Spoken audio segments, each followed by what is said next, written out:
Welcome to University of Arizona Wildcat Hockey. I'm Timothy Gasson. I'll be calling tonight's game against the Arizona State University. And I'm joined by U of A student Jackson Peters, who will be joining me on the broadcast. Jackson, U of A was able to start their 17-18 season with a win last night against Grand Canyon University, a hard-fought game. But now, for many U of A fans, they'd say the real season is starting, and an early season treat. Arizona State University is in town. Yeah, absolutely. I mean, Tim, this is the game that everybody a part of U of A hockey looks for all year. All summer they were looking for this game. All the fans, all the players, they were waiting for this game, not the GCU game. And you can see it. Everybody here, there's a different attitude than there was here last night, and I think everybody here is ready to watch this game. Well, if you're a fan of any sport, you have your favorite rival, and in the state of Arizona, it's the University of Arizona and ASU. And for a lot of U of A fans, just seeing the ASU colors is enough to get them riled up and ready.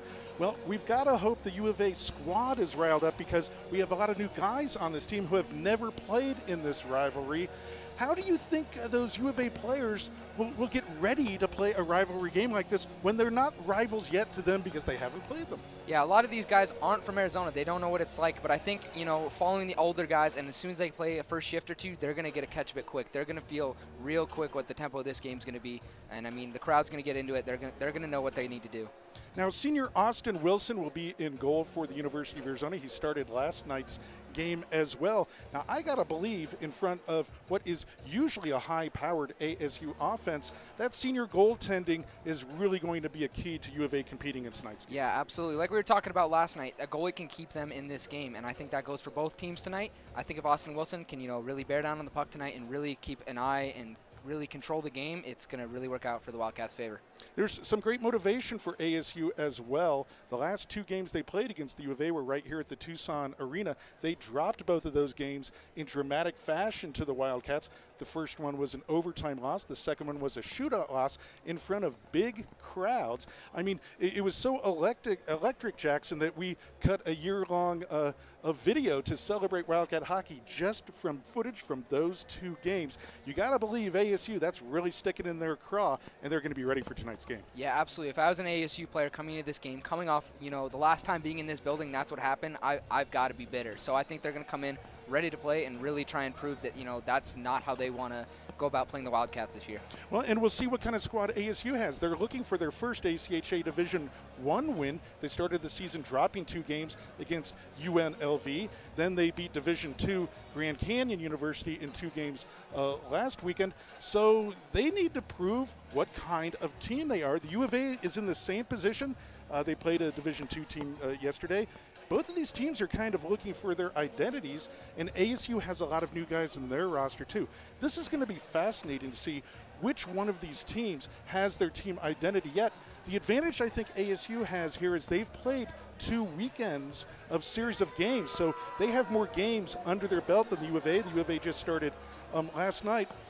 How much is that going to be an advantage for ASU, having played competition 4 more times than Arizona? Yeah, absolutely. Having Arizona only played 1 game, and that being a Division II game, is definitely going to affect them coming in, and ASU's going to, have an idea of what this league's going to be like this year. So I think that's going to hurt U of A going into it, but I think after a period or two, that shouldn't affect anything. Well, we're waiting for both squads to take the ice. ASU, like right on cue, is stepping onto the ice now. We're waiting for the Cats. The Cats are ready to take the ice. We'll have our starting lineups and our national anthem, and then we'll drop the puck just about at 7:30. It's the University of Arizona Wildcats and the ASU Sun Devils here at Tucson Arena. You're watching University of Arizona Wildcat hockey, and we'll be back after the national anthem for the drop of the puck.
Jim Corcoran.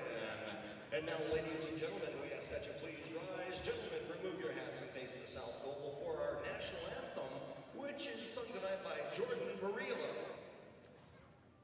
Oh, say can you see by the dawn's early light what so proudly we hailed at the twilight's last gleaming, whose broad stripes and bright stars through the perilous fight all the rampart we watched were so gallantly streaming, and the rocket's red glare, the bombs bursting in air, gave proof through the night that our flag was still there.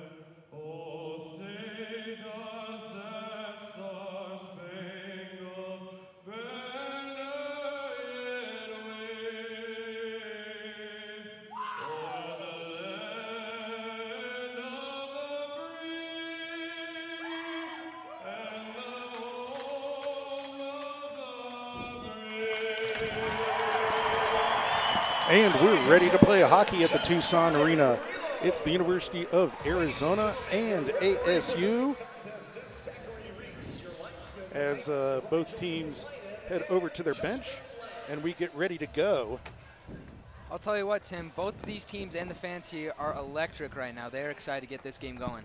And you know, Tucson's a late arriving crowd. It's very much a walk-up kind of crowd, and I'm going to think that by the end of the first period, it's going to look like there's a lot more folks here. It looks like several thousand right now, but ASU traditionally draws a really big crowd here in Tucson, and rightfully so. The games are usually exciting and close and extremely hard fought. We know ASU has a lot to prove. Let's see if Arizona is ready for that challenge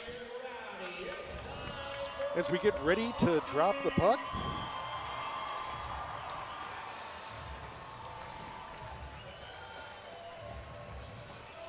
With Jack Burkle in goal for ASU and Austin Wilson in goal for the University of Arizona.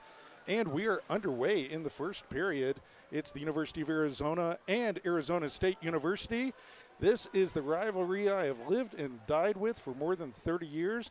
I know a lot of Arizona hockey fans and ASU hockey fans feel exactly the same way. And welcome to all from Arizona State University who are watching our webcast. We hope it's an exciting game for both fan groups as the puck's in the U of A end of the ice and now sent out to center ice. And it's going to kind of bounce in on goal, and it's covered there by Burkle. That was a good idea to try to get Trey Decker in alone, and we'll have a face-off. I'm going to guess that there's going to be a couple minutes of kind of a feeling out process for both of these teams here. I think both teams need to be careful to give up a quick strike early. Yeah, absolutely. You can see, I know we're only one shift in, but both these teams are giving 110% right now. They're trying to move as fast as they can right now. There's an attempt over to Chris Westland that goes wide and into the corner. The Cats dig it out, however. Send it back to Westland in the corner. He tries to turn. He's able to turn, but he's not able to get the shot. Fans on the shot, and Arizona State is able to break out to center ice. That's Alexander Lofink with the puck, but it bounces back into the ASU zone. Yeah, it definitely looks like the Sun Devils know that the Wildcats are going to be trying to use the points tonight, and they definitely are going after them quick. It's important for both of these teams to settle down, not let their emotions get the most of them in this rivalry game. We know in big games like this, mistakes, and now there's a holding call that was not called on ASU as a Wildcat player had his stick held and no call. That was Anthony Cusinelli who had his stick held. Cusinelli with the goal last night. And, you know, it's interesting there, Jackson. Last night, this is a very young Arizona team. Of the 5 goals Arizona scored against Grand Canyon, 4 of them were by freshmen playing their very first game for Arizona. So we'll have to see if that freshman scoring continues for Arizona tonight. Play continues on as Ty Griffith with the puck sends it over to Manny Rowe, sends it in just wide from the point. Good idea. Manny Rowe, of course, with a good shot from the point, but it misses the goal and comes out to center ice. It'll be interesting to see, you know, Freshman scoring usually is something you can't depend on as the season goes on. We got to hope that some of the Wildcat veterans also chip in some pucks as well. Yeah, absolutely. Like we're talking about the young guys, Anthony Cusinelli had a goal last night, and last year, New Jersey Junior Titans for the NAHL, he had 35 points in 50 games, so we know he's coming in here ready to score some more points for the Cats. Well, it's very early in the season, but number 15, new freshman Anthony Cusinelli for the Cats, certainly looks like he could be a key contributor to this Wildcat squad. As ASU wins the faceoff in the U of A zone. We're just underway here in the first period. 17:40 to go in the first period. We're scoreless between the Wildcats and the Sun Devils. The Cats avoid an icing there and touch the puck, but don't retain possession as it comes out to center ice. Yeah, they're definitely trying to counterattack what ASU's doing here when they're forechecking them. They're trying to get out as soon as they can. Cats come in and throw a shot in on goal. Wilson gives up a rebound, but thankfully for the Cats, they're able to get to it and send it up the near side boards. Comes out to the point to Ben Mack, still with the puck there. There's a quick shot from Alec Guarnero, but not without much power on it. ASU retains possession in the zone, however. Corey Hirsch for Arizona goes in, tries to dig it out, comes back out to the point. This is concerning how ASU is able to keep control of the puck in the U of A zone. I thought Wilson might fall on it there, but he doesn't. Instead, Roy Grandoff sends it up, and it does get out of the zone. That was a scary sequence there for Arizona, Jackson. Yeah, Wilson getting a couple shots there, but it's early in the game. He's tracking him. He knows where the puck is, so hopefully that's a trend that keeps going for him this game. We've got a slashing call being called, a minor penalty. This was behind the play, and I didn't see it, Jackson, so we'll see which of the doors opens up, and this is going to be a power play for the University of Arizona early in this game. Exactly the opportunity that the Cats need.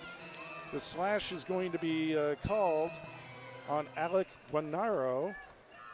Yeah, and last night we saw what the Wildcat power play can do, especially with Manny Rowe on the point. So it'll be interesting to see what they do tonight against a team that, should be attacking them a little more aggressively than the Grand Canyon did last night. And let me check that name. It's Guarnero.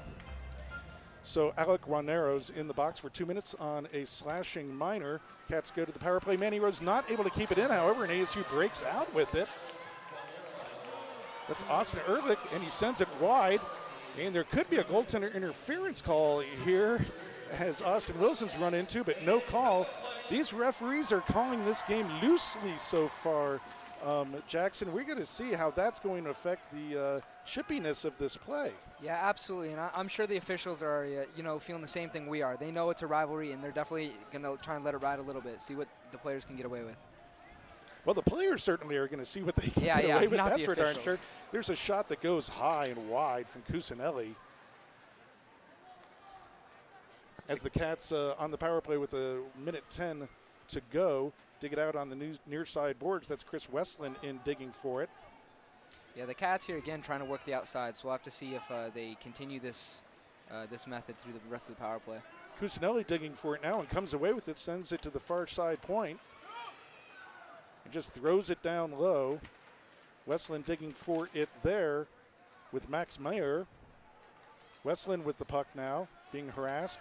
Cats not able to set up any kind of shot in the zone, and the Sun Devils are able to throw it down. Still 39 seconds to go in the power play. Manny Rowe getting hooked from behind, and he gave away the puck right in front of the net, and that's a goal. Yeah, that's Jake Savona with the goal. That's a shorthanded goal. Manny Rowe stripped of the puck.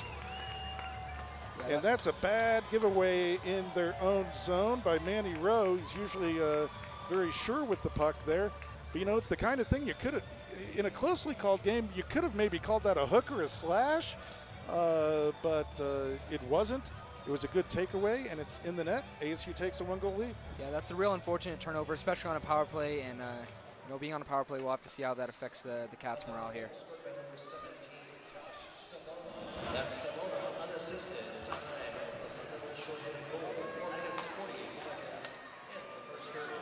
Boy, shorthanded goals are the absolute worst psychologically to give up. The Cats have 15 seconds left on this power play. They haven't gotten a shot off yet in it. As it goes to the far point, it's kept in by Sean Osment, who sends it near the goal, and it goes to the outside of the net. Now thrown into the crease and gobbled up there by Jack Burkle. Yeah, I think he was hoping that Jack Burkle would just lose sight of that one and for Jack Burkle's sake, he found that and covered it up quickly. Well, it's a good idea to just kind of shovel it on goal and see if it pinballs around in the crease.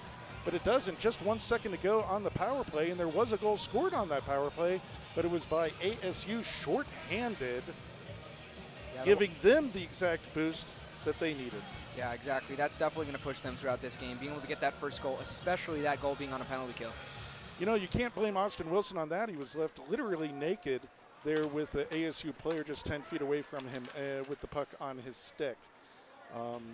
So tenacious back checking there by, or forechecking by ASU there. Yeah, that was a real good forecheck, and that's exactly what he was looking for. And unfortunately, Wilson just, came right out of nowhere, and it just didn't have much time to react. Plays back on. 14-12 to go in this first period. ASU with an early 1-0 lead. As the Cats send it to center ice, that's a delayed offside, and now the offside's called as an ASU player. That's Ethan Miller touches the puck in the Arizona zone. Will come outside the Arizona zone for a face-off back near Jack Burkle. Well, the feeling out process, I think, is over now, Jackson, and ASU has a 1-0 lead. Yeah, for sure. That feeling out process is definitely over, and the Cats definitely need to start trying to get more shots on goal. The Sun Devils really look like they're really trying to put the pressure on here, and the Wildcats really need to start returning that. Yeah, Cats not able to get a shot on goal during that power play. And even more disconcerting, they give up a goal on the power play.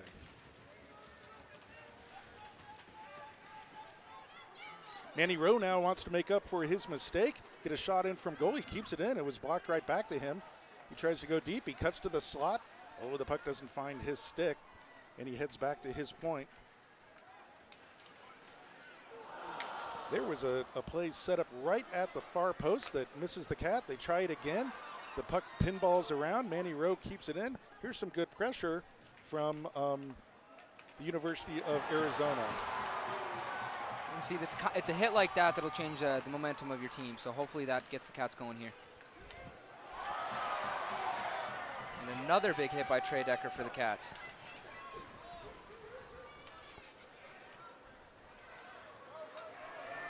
Cats break in, take a shot. A good rebound. Is that in? And there's a goal! Arizona Wildcat goal, and a giant melee behind the net now. Everyone's getting into it after that goal. The referee pointed a goal. They're not saying it's been waved off. I believe Arizona has tied this game, and we'll wait for the call.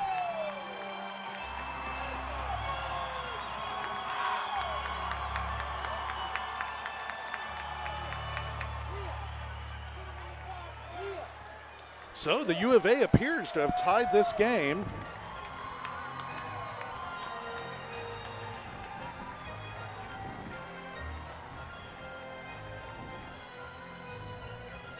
At 1-1, and we'll have to see how many penalties are going to be given out. Chris Westland for the U of A's in the box. An ASU player goes in as well.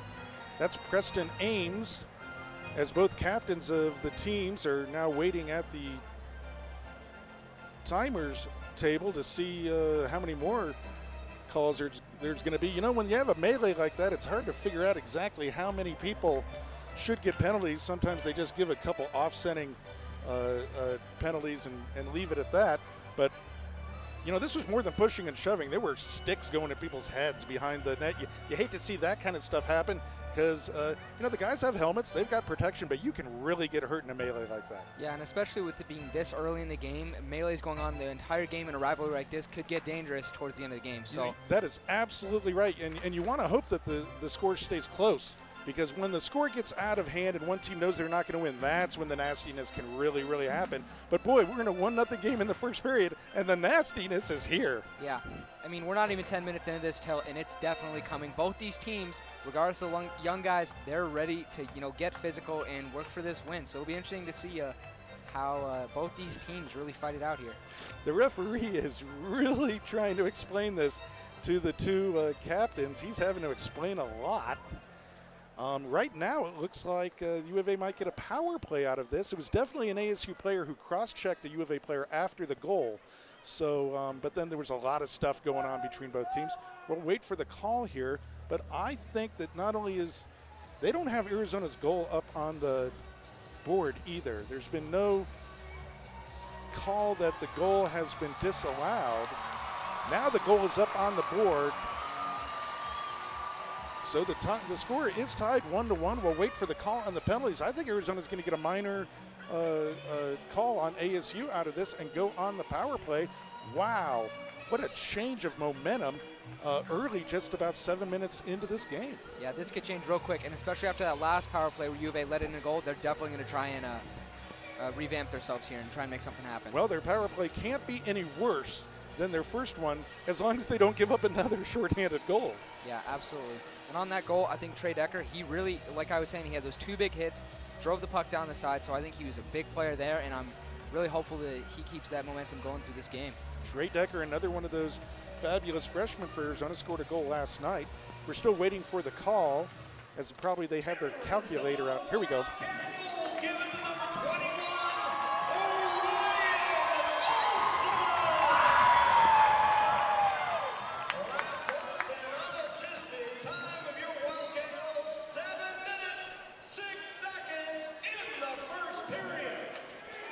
He shoots, he scores. Arizona ties the score at 1-1 with captain Orion Olson. And boy, that's a huge boost to Arizona, because with that early mistake by Arizona, ASU really looked confident here in this first period. Yeah, absolutely, and they're lucky enough to, get that goal back, so it's a tie game again, and they're kind of restarting it in my eyes. It is. It's almost like a reset about 8 minutes into this first period, and now U of A on the power play as Cusinelli digs for it in the near side corner.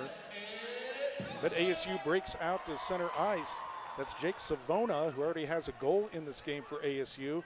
Boy, you got to watch out for him as he comes in on the forecheck again.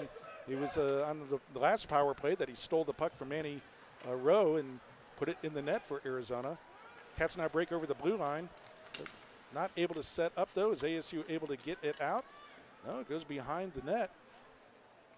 Justin Plumouth with the puck there, back to the point. Back to Plumouth.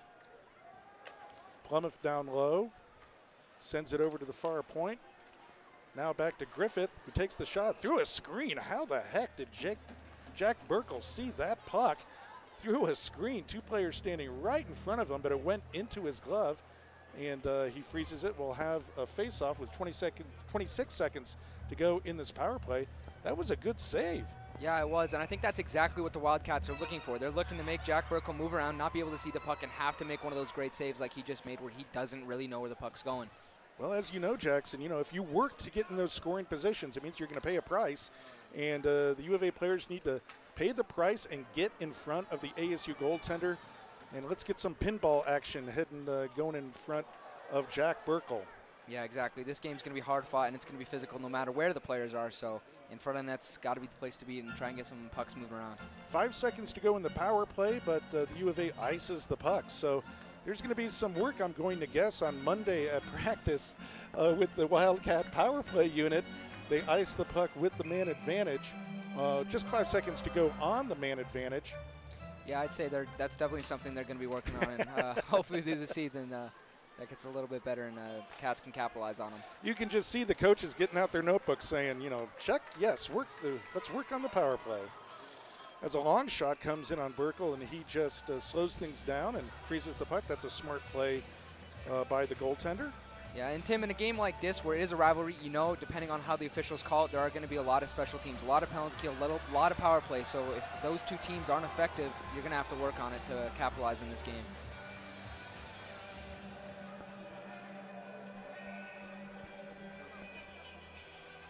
We're almost halfway through this first period, a well-played period. Boy, you can feel how tense the 2 benches are in this game, Jackson. By far the biggest game of the season for both squads. Yeah, they came ready to play this game, and I haven't seen any players on either bench take a seat yet, so they're into it. Once again, the referee is really calling this game loosely. He just watched an Arizona and an ASU player trip each other's skates and then kind of wrestle with each other without calling anything. This is going to be fascinating to see which team adjusts their play to how this referee is calling this. I'm not going to say that this referee is inviting a chippy play, but sometimes in a game like this, when things are called so loosely, it can invite some of that stuff. Yeah, he's definitely not inviting it, but he's definitely he's not stopping it. So we'll see what happens here. You know, first of all, this is the most difficult sport in the world, I believe, to officiate. It's a very difficult sport to officiate, and we don't mean to be demeaning the referees. Referees have different styles, and they see how the players are playing different ways. This will be interesting to see how the style that this referee is calling affects the game as it moves on, especially if the score stays close. As ASU has more puck possession time, they've been able to set up in the U of A zone better than the Cats have, as the Cats try to dig it out of their own near corner here. 9:45 to go in the first period. Yeah, Cats do dig it up, but I'm not sure if they're get it out of the zone. Now they gain possession and they are able to get to the blue line. Yeah, the Cats are definitely going to have to find a better way to hold the possession here so they can make something happen in the offensive zone. They go for a partial change. As there's a great opportunity by Roy Grandoff and a bouncing puck right in the slot, but he wasn't able to get much on it. He was able to get it in on Jack Burkle. That's a great opportunity for Roy Grandoff, who isn't known as a senior, but with the whistle, Arizona goes into the box. And that will be a tripping call, as I believe the official called it. That's Jake Dickinson going into the box, and now ASU, the pendulum swings the other way again, as ASU is able to go on the power play. You know, as we said, they've been able to keep the puck in the U of A zone. Now with the man advantage, a big challenge for the Cats. Yeah, we'll see if they're able to fend them off on this power play.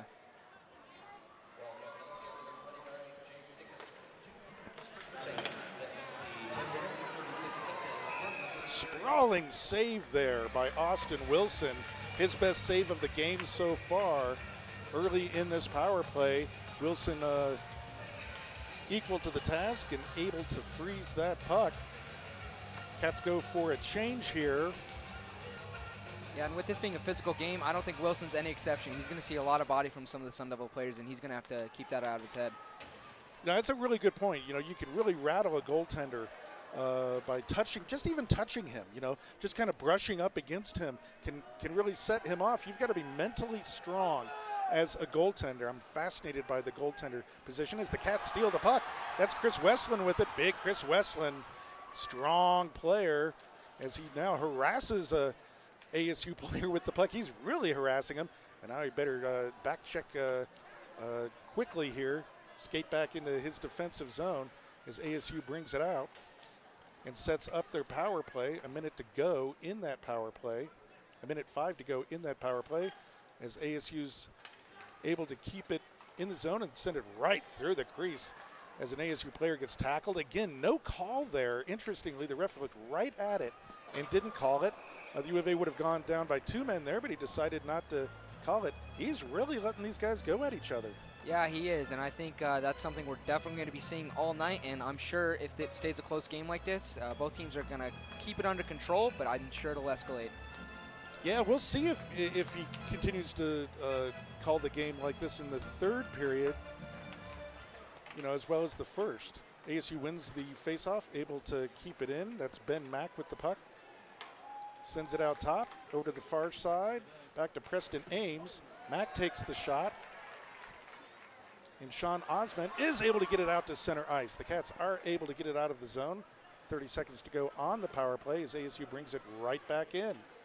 There may be a lot of new players on this ASU squad, but they have their trademark speed and skill, that's for sure. Yeah, they're moving around real quick, and the Cats they don't have their sticks and lanes right now, and they definitely need to stay on top of that. Power play continues. Good screen in front by ASU, and they're able to keep possession of the puck. That's Jake Savona with the puck, sends it out top. Now down low, a deflection. Oh, and a good save there by Austin Wilson. The penalty's over, and the puck comes out of the zone. Arizona kills the power play. 7:19 to go in the first period. We're still tied at 1-1. And the Cats didn't allow for a lot of good shooting opportunities, and they need to do that while they're not only on the penalty kill. They knew that the entire game here. ASU comes right back in, sends it on goal, and a good save by Austin Wilson. Wilson seems sharper tonight than he did in the first half of last night's game, Jackson. Yeah, absolutely. He's tracking that puck so much more quickly and well than he was last night. It seems like he knows exactly where it is and exactly where it's going. So hopefully he keeps doing that. He's on top of it.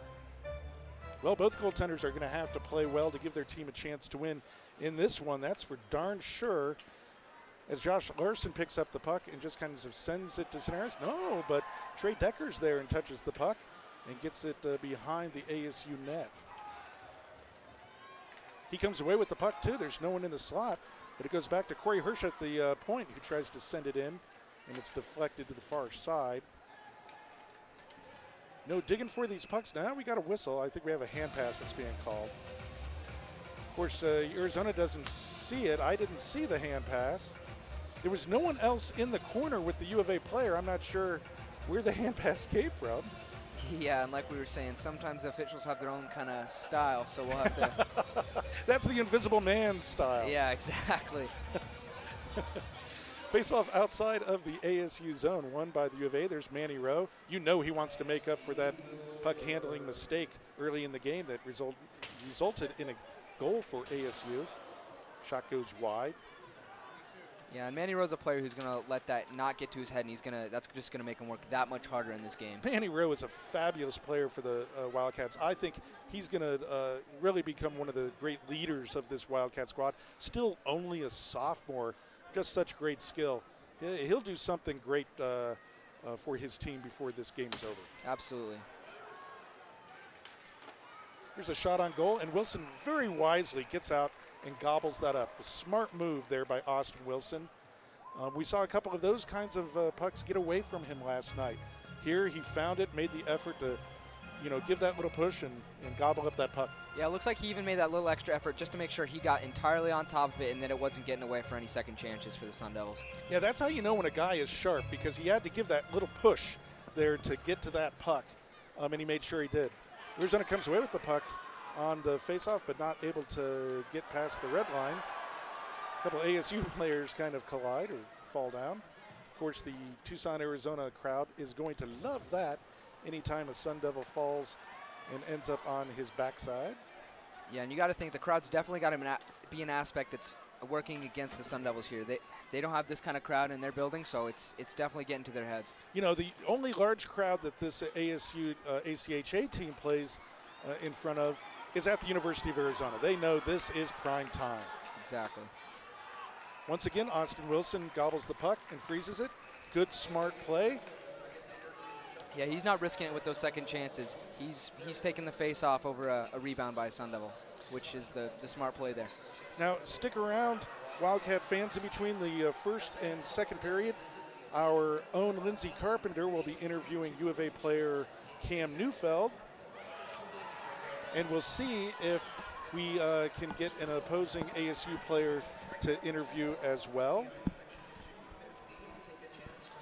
But if not, then you'll just get to hear from more Wildcats.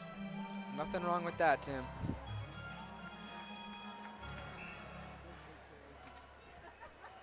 Face-off set, Roy Grandoff in on it, and we got a whistle. We'll do it again. Yeah, there's a big crowd here tonight. Needs to make some noise. Yeah, absolutely. And you were right about how it's starting to fill in. It's definitely a lot more people here than at the start of the game here. Yeah, Tucson, the crowd at the beginning of hockey games in Tucson is always larger outside than inside, and it takes a good 20 minutes for them to actually get in, get their popcorn, and see the action. And boy, if they were late tonight, they missed a good start to the game for both squads. Yeah, I think you're right there, Tim.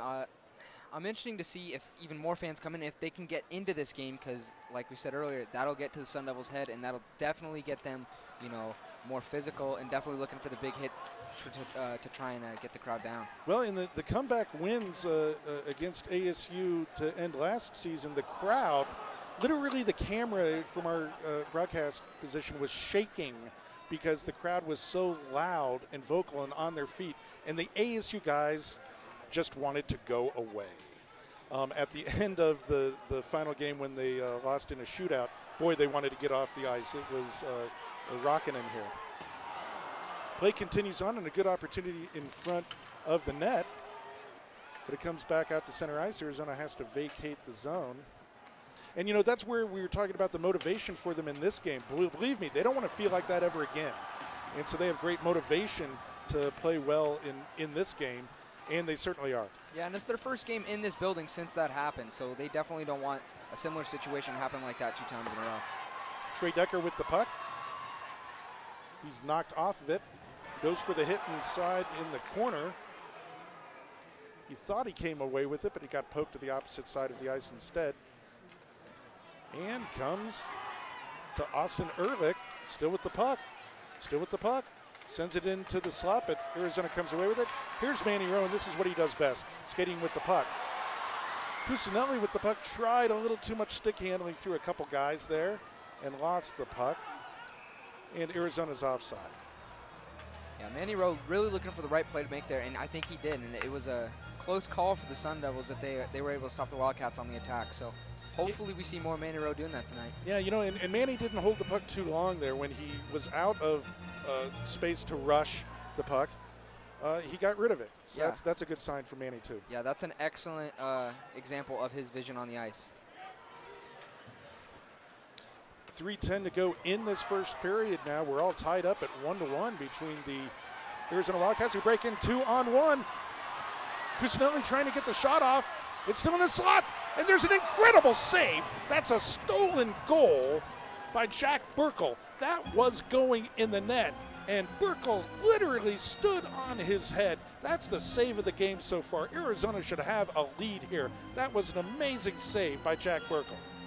That is what we were talking about. A goalie can change a game, and a save like that, they're still tied. Absolutely incredible save. I mean, that was perfectly executed by the Cats, too. We were talking about, you know, get that pinball going in front of the goaltender. They got that going. They located the puck, and Burkle made an incredible save.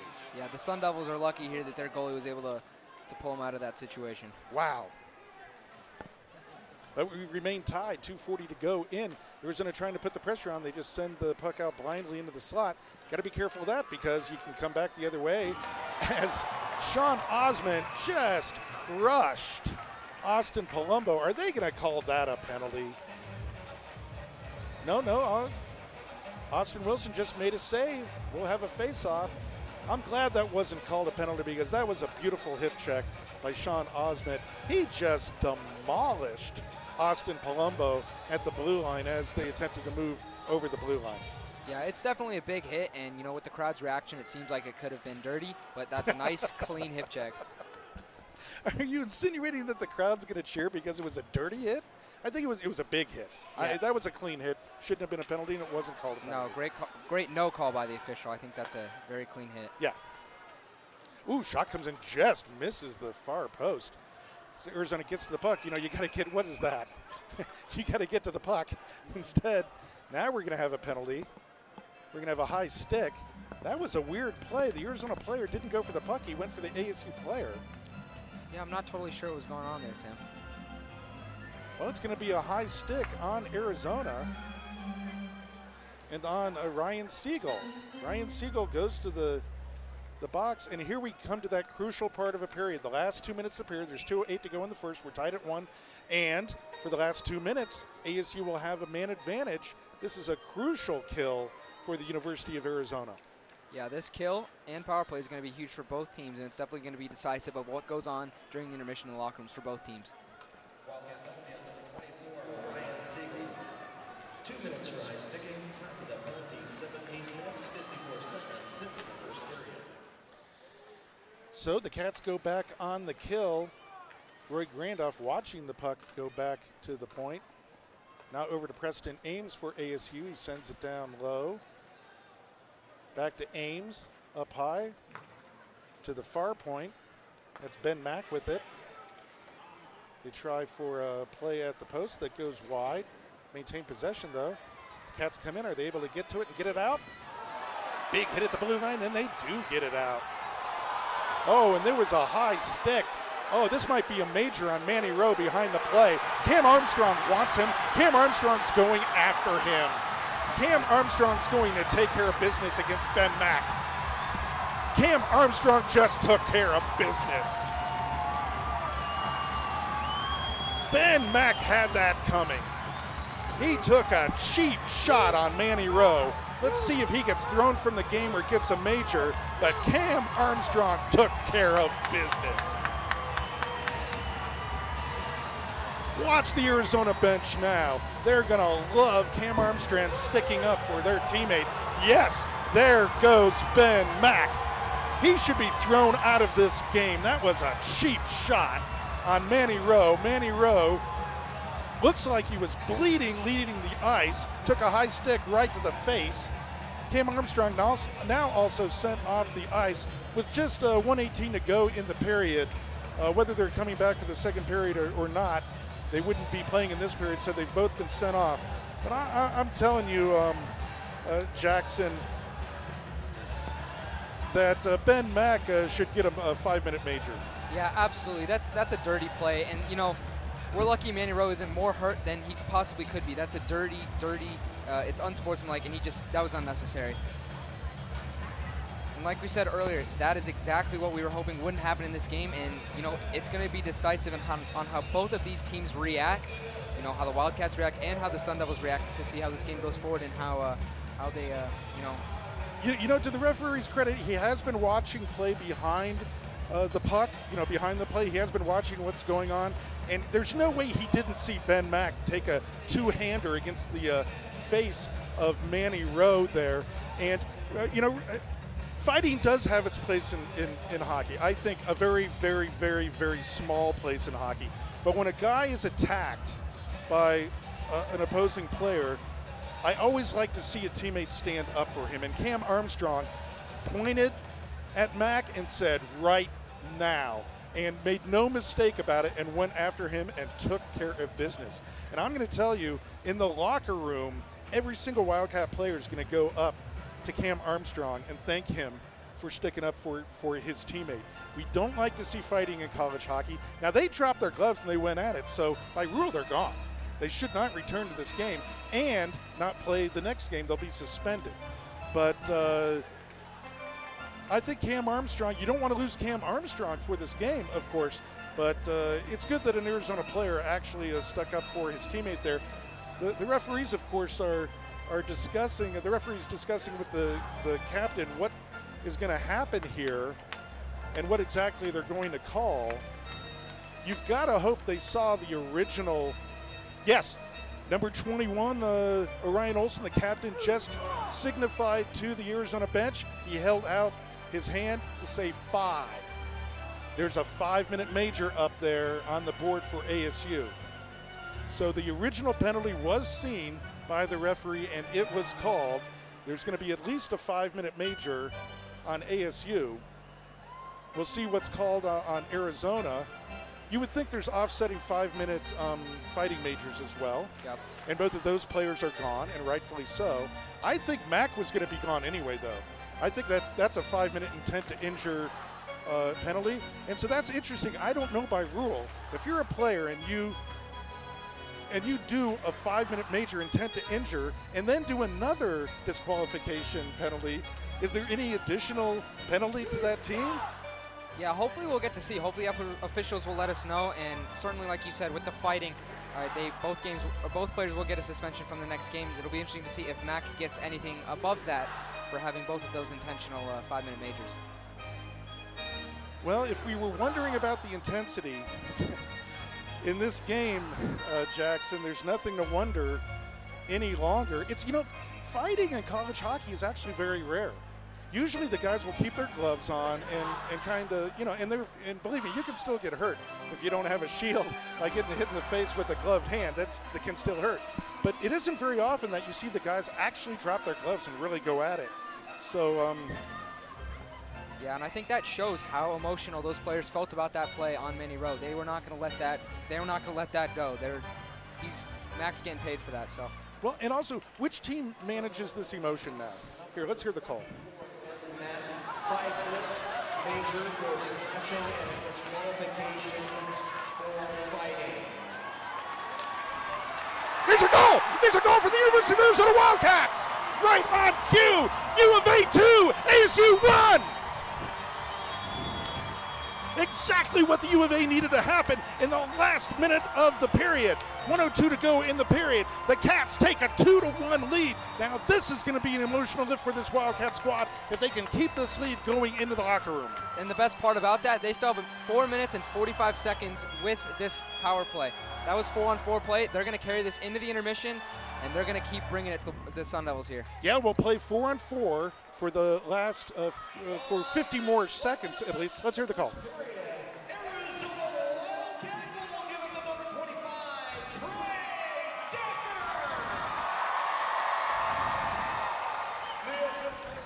Trey Decker with the goal, freshman. Now he's scored in both of his Arizona games.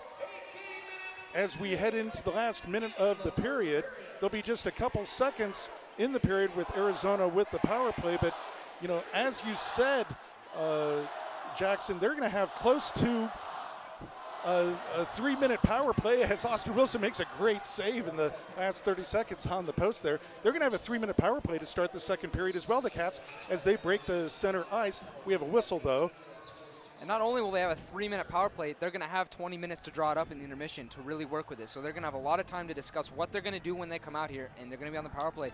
And for the Cats' sake, hopefully they figure out some way to capitalize on it. So we have just 18 seconds to go in the first period, and we'll talk to Cam Neufeld, U of A player in between the first and second. That's with Lindsey Carpenter, and then we'll get ready for the second period of play. There's a shot in on Austin Wilson, and he gobbles it up. Now the Cats just need to kill the last 16 seconds of this period to take an incredible amount of momentum into the locker room.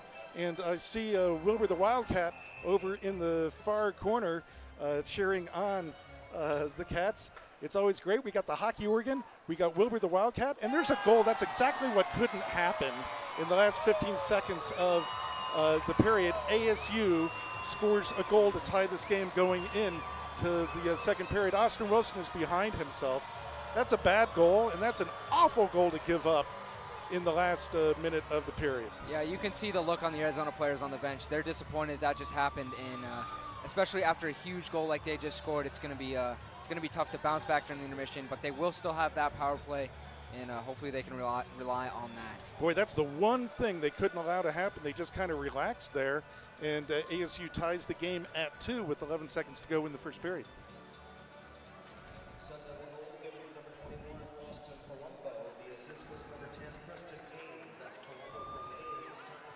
So Palumbo with the goal, just 2 seconds to go in the period, and that is the first period. Let's see if the two teams separate here at the end of the period. They do. They're going to try to hold ASU on the bench until the U of A leaves.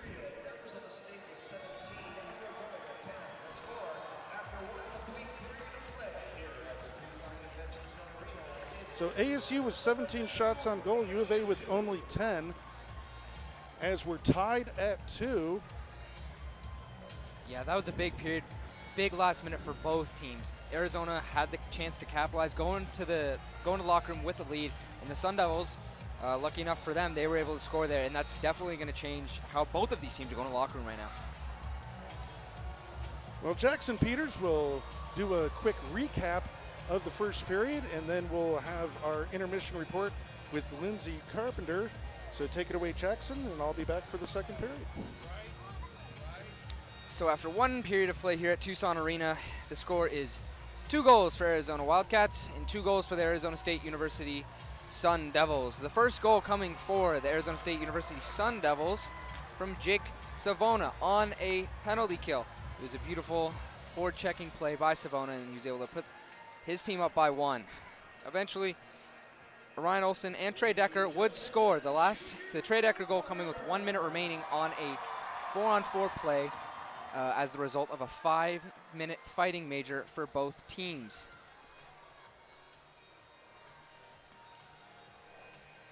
That fighting major coming as a result of Manny Rowe getting a high stick to the face and his team not being very thrilled with it. It's great to see the Wildcats sticking up for each other. As of now, it's 2-2. Both teams in the locker room definitely planning something big for the second period. The Wildcats will enter the second period with 3 minutes and 42 seconds left on their 5-minute power play. With the Cats going on the power play twice during the first period and not having a great showing either time, they're definitely going to be in the locker room right now trying to draw something up, get more shots, get Arizona State University goalie Jack Burkle moving around far more. Yeah, now we're going to send it over to Lindsay for her intermission.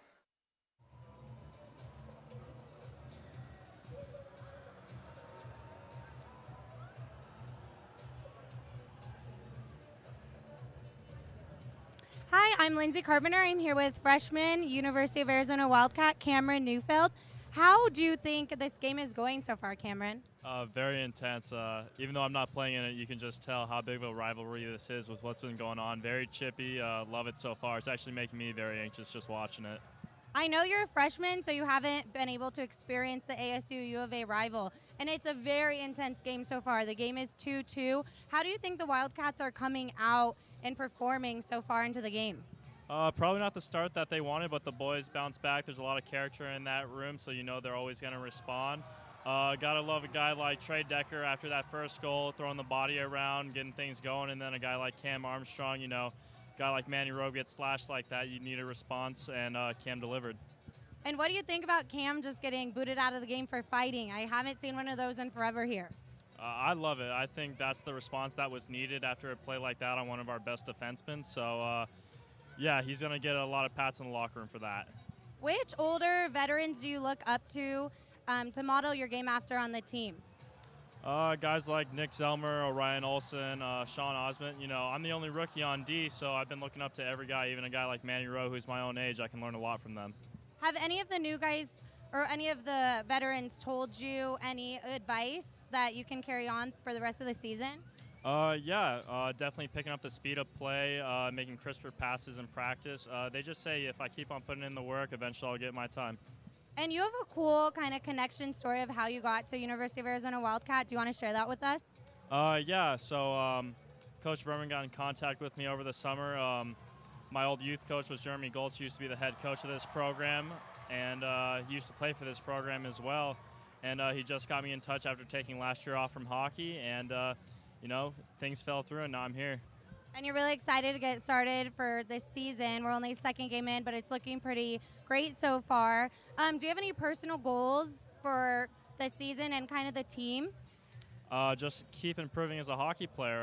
Right now, I'm probably at the bottom of the depth chart for D, but it's just going to motivate me to work harder in practice, and hopefully once I'm in there, I can help contribute to the team and keep on winning. And how do you think your game, as being the only new defenseman rookie in our lineup, how do you think your game contributes to Coach Berman's coaching style and how he implements that into the team?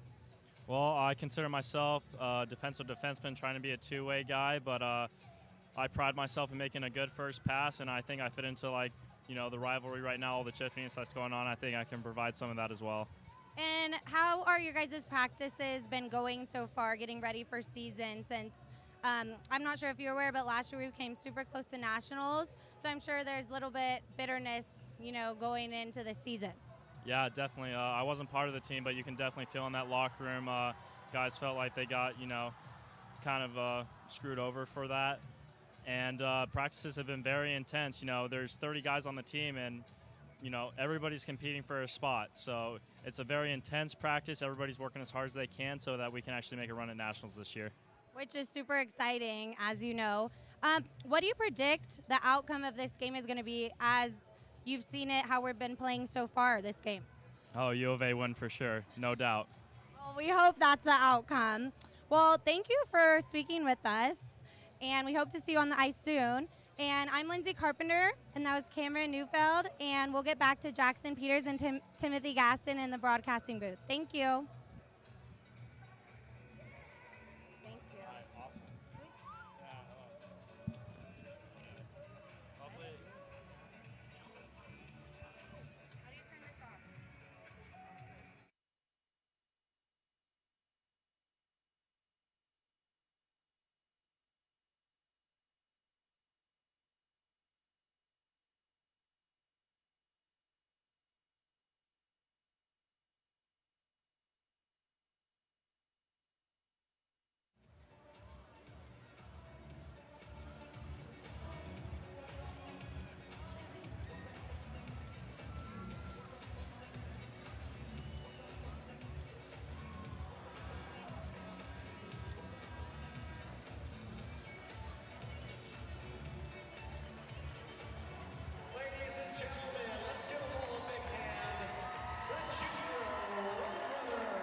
This is Jackson Peters joining me in the box.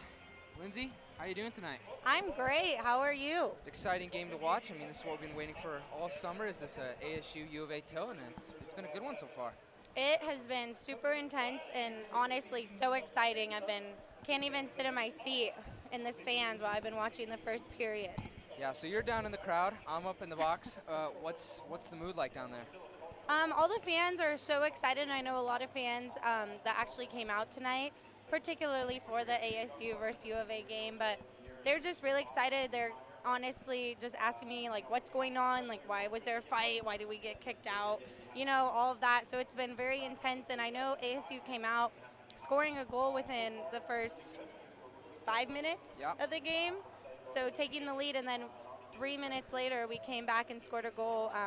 Orion Olsen, the captain. Yeah, and it was great for Orion to get that goal because that first goal for the Sun Devils did come off of a short-handed play. So now it being a 2-2 game, how do you think, both teams are going to come out in the second period? Do you think it'll just be more of the same, the fighting, the big hits? I honestly think both teams are going to be coming out for blood after what we just saw in the latter part of the first period with that fight. I really haven't seen that, and I mentioned that in my interview, but I actually have never seen that happen and go down here at U of A. An actual fight like you see in the NHL. So yeah, that's pretty rare for college hockey for both players to drop the mitts, take off the helmets, and start swinging. So it definitely got the crowd riled up. I'm sure it got both teams pretty juiced. So hopefully there's no more of the actual fighting. It's just a really hard-fought competition. No more dirty high sticks. Just a real good, hard-fought but clean game, and that's what I'd like to see.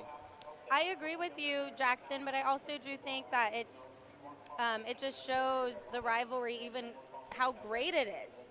There's so much tension between the teams even before the game, that we don't really see with other teams that come to the TCC. But I think both players from ASU and U of A were just sticking up for their team, and, it's very intense there on the ice tonight. Yeah, especially Camden Armstrong, who got thrown out for the fighting for the University of Arizona, he's going to fight for it. So.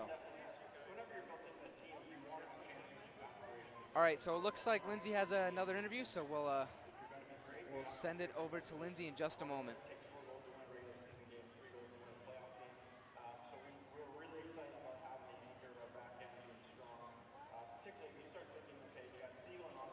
So as we get ready for the second period here, it is 2-2 for both teams.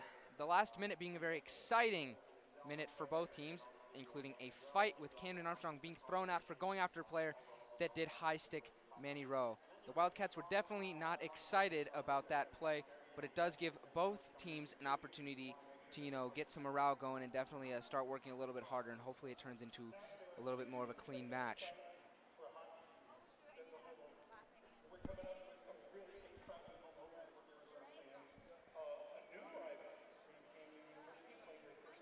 Both goalies, both Jack Burkle for the Sun Devils and Austin Wilson for the Wildcats, both standing on their heads tonight, both really keeping track of the puck and making big saves for their team to keep their respective teams in this game.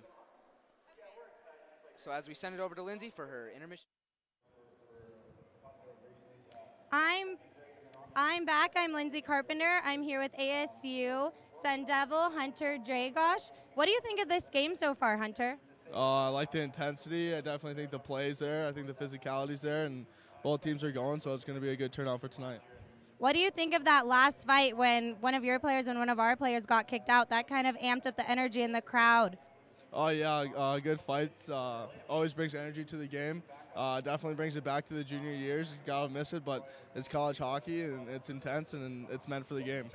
I know you're a freshman this year, but do you feel the rivalry between the two teams, or are you aware of it? Did your teammates kind of prepare you for how intense it's going to be? Yeah, I mean, the rivalry growing up in Clean Creek, Arizona has always been there, and ASU, U of A, it's just a love. Especially if you're from the state, you got to appreciate it, and you got to love the intensity that comes behind it. What are you looking forward for the next 4 years just being a freshman? Coming to ASU as a freshman, I mean, our coach, Josh Brown, he really brings up a good program and really supports the sport and the appreciation of it and makes you love it even more than you already do, and really makes me excited to see where our team's going to go. How are the practices structured with your coach? How does he kind of implement leadership throughout practices and bring them to the games? Very, very intense. I mean, you got hitting, fast movement, fast skating, communication, all key parts of the game. Makes it really, really fun, and you gotta love it. It makes you want to come to the rink every day with a smile on your face. What things do your team need to work on tonight that you kind of see that they can improve on? I mean, there's always little improvements here and there. I think the biggest improvement is communication and keeping the game up to speed. We're playing really well so far, and we came off a big win last night against Nate, so we just got to keep going and keep being motivated and keep pushing the sport to its max. Is there kind of a central team goal that you guys have talked about before every game, or is it kind of game to game? What's your approach? Obviously, we're looking to make it to the Nationals there. You always want to do that, but coming into every game is keep improving from where we were last night, getting more shots, more hits, more communication out there, and just every game being more and more of a team. What kind of skill do you bring to ASU's hockey team?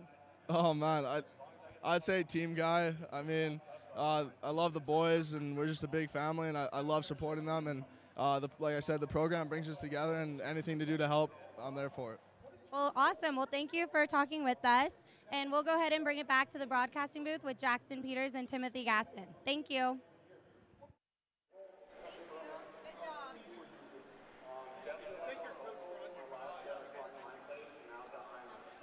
So now we're back in the booth. It's me, Jackson Peters.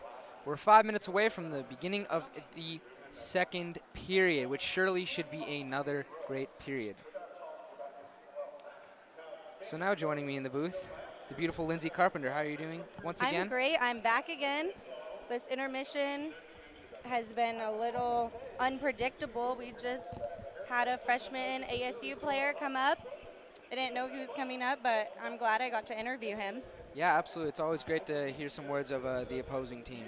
Right, and I interviewed a U of A freshman and a ASU freshman, and I just wanted to prepare them for the rivalry we have so far.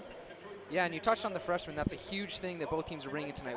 We talked about it last night. The University of Arizona is bringing in 15 new players to the roster, and even though that's a lot, the Sun Devils are bringing in 20.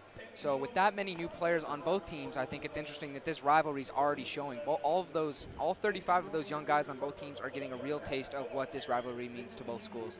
I agree with you, Jackson, and I don't think people know the severity of the rivalry. It's very intense, like we just had discussed before my interview, but it's just so exciting. I don't know about you, but I'm feeling like super pumped this game, super excited, like just on my toes, really giddy. Yeah, it's exciting. Tim and I were on our feet for a good half of that period. So I actually saw you guys from the stands. I'm like, oh, they're getting really into it. yeah, it's definitely an exciting game right now. And it's a long intermission, just waiting to see what the second period of this game is going to bring. Yeah, I'm really excited to see. From ASU's standpoint, I think they're coming out with a lot of speed. I don't know if you were noting that, but just right from the gate they were coming out pretty speedy, but I think we're really neck and neck with them since it's honestly two completely different teams this year with the same rival. Yeah, absolutely. And that speed that ASU has is definitely an attribute of their head coach, Josh Brown. He likes to bring that intensity, that speed to every game, and it's clear this isn't, a different tempo of play that they've had from other years. They're a fast team. And U of A, I'm not sure if they were prepared for that coming out the gate. As the period went on, I think they became, more adjusted to it, but that's something they're going to need to be ready for as soon as the puck drops here in the second period. And I know a lot of old players are actually here watching the game in the stands tonight, about 7 of them, and some graduated players. And I wanted to shout out Garrett Patrick. He's watching all the way from Minnesota. He's been watching us ever since we started yesterday, so shout out. He was a really great goalie for us last year and graduated, so wanted to say what's up, Garrett. Yeah, absolutely. And it's players like that. Like, this rivalry means so much to them. Once you're done being a player here, you've graduated from this school, this rivalry still means something to you. And that goes for both teams. This is a huge thing for both schools, both programs, every sport, everything. In U of A, you wait to play the Sun Devils, no matter what sport it is. And I think hockey's just, the best sport to really show off that rivalry and how physical and how much it means to the people. What are you predicting the game to look like in the second period? Just how intense we left it off with the fight and with the penalties, and with the tie game, it's very intense right now. What do you think is going to happen during the second? Well, both teams are going to want to come out flying and very strong. However, ASU is shorthanded for another 3 minutes and 42 seconds, which is going to hurt them. There's nothing they can do about it. So hopefully, for their sake, they're going to be looking if they can defend the whole 4 minutes and not let any more goals in, because that'd be a huge morale for booster. Being able to kill a 5-minute power play, only allow 1 goal and get that goal back, it'd be huge for them. So U of A is really going to try and capitalize here, because if they can get 1 or 2 goals and capitalize on this power play, it's going to carry them for the rest of the game.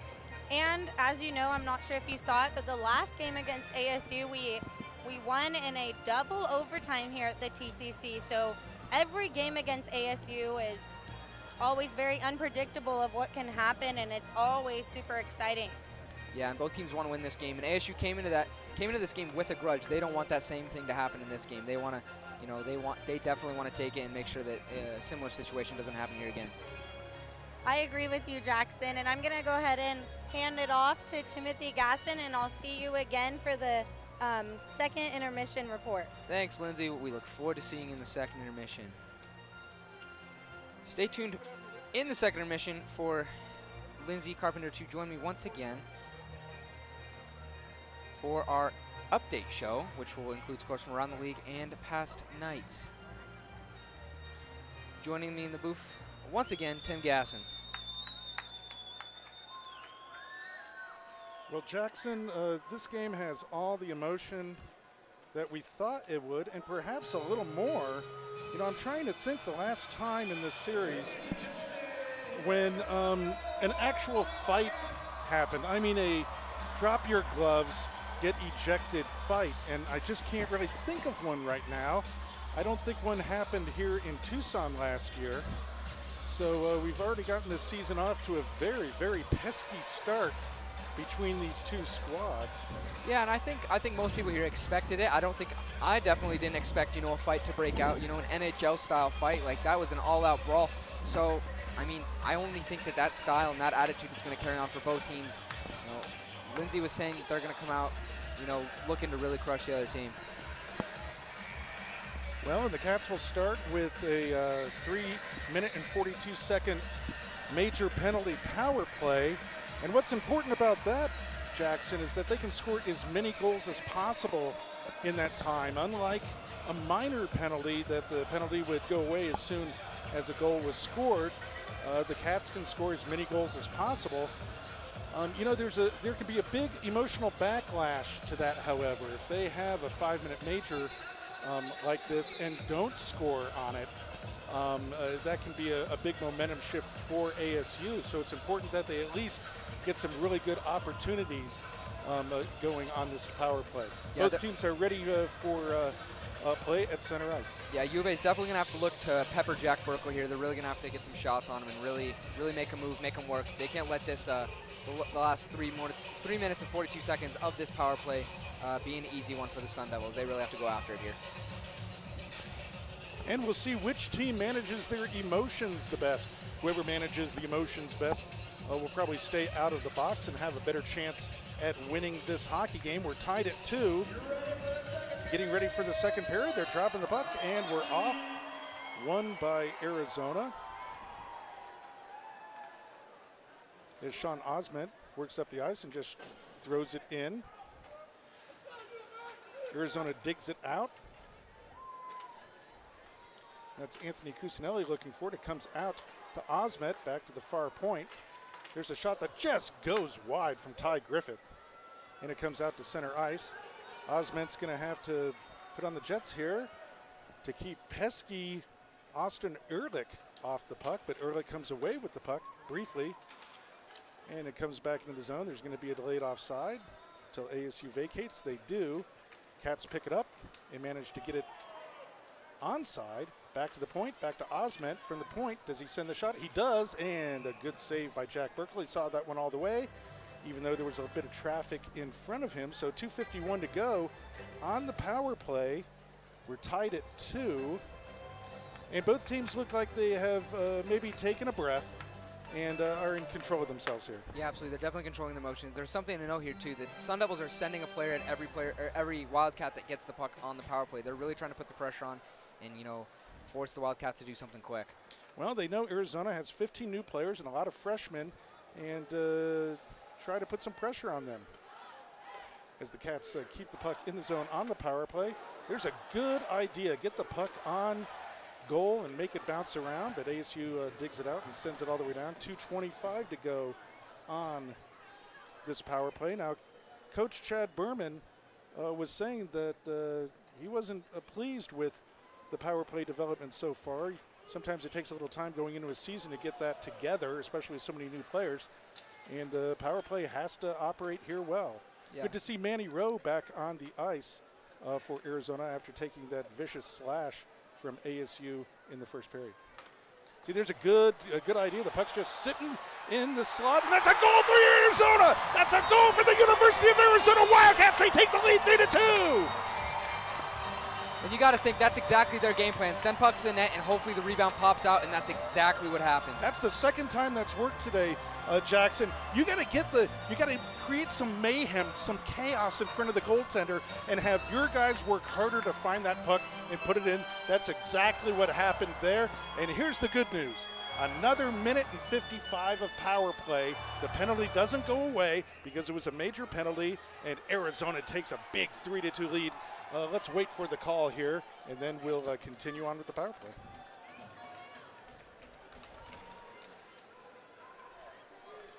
As Justin Plumhoff wins the face-off for Arizona.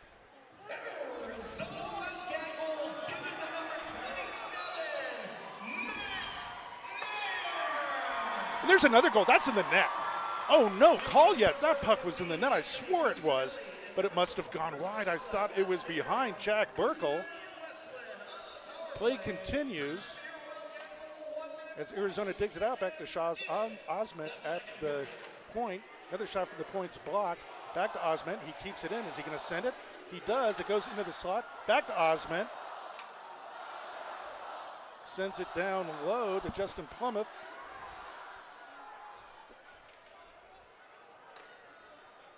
Now back to Osment. He sends it, it's blocked, and he sends it again. A good high shot there, and it's loose again in the crease, and this time Jack Burkle falls on it, and here comes some more stuff after the whistle. Good job by the linesman getting right in there, and he slams his hand in between the two players. Good technique there by the linesman to push those guys away and keep them from doing stuff. But boy, let me tell you, there is some John going on. Justin Plumhoff needs to control his emotions here. He's really John at that ASU player, saying, anytime, buddy, anytime you want to go. And Preston Ames very smartly just skates to the bench. They're John at each other, though, but Ames didn't take the bait. He's sitting on top of the bench now, jawing at the Arizona bench. Let's see if he can control his emotions now, too. But boy, you get the idea that this game means something to these two teams, Jackson. Yeah, you kind of get the idea that happened with that kind of body language, and especially with them both skating to the bench, not stopping talking.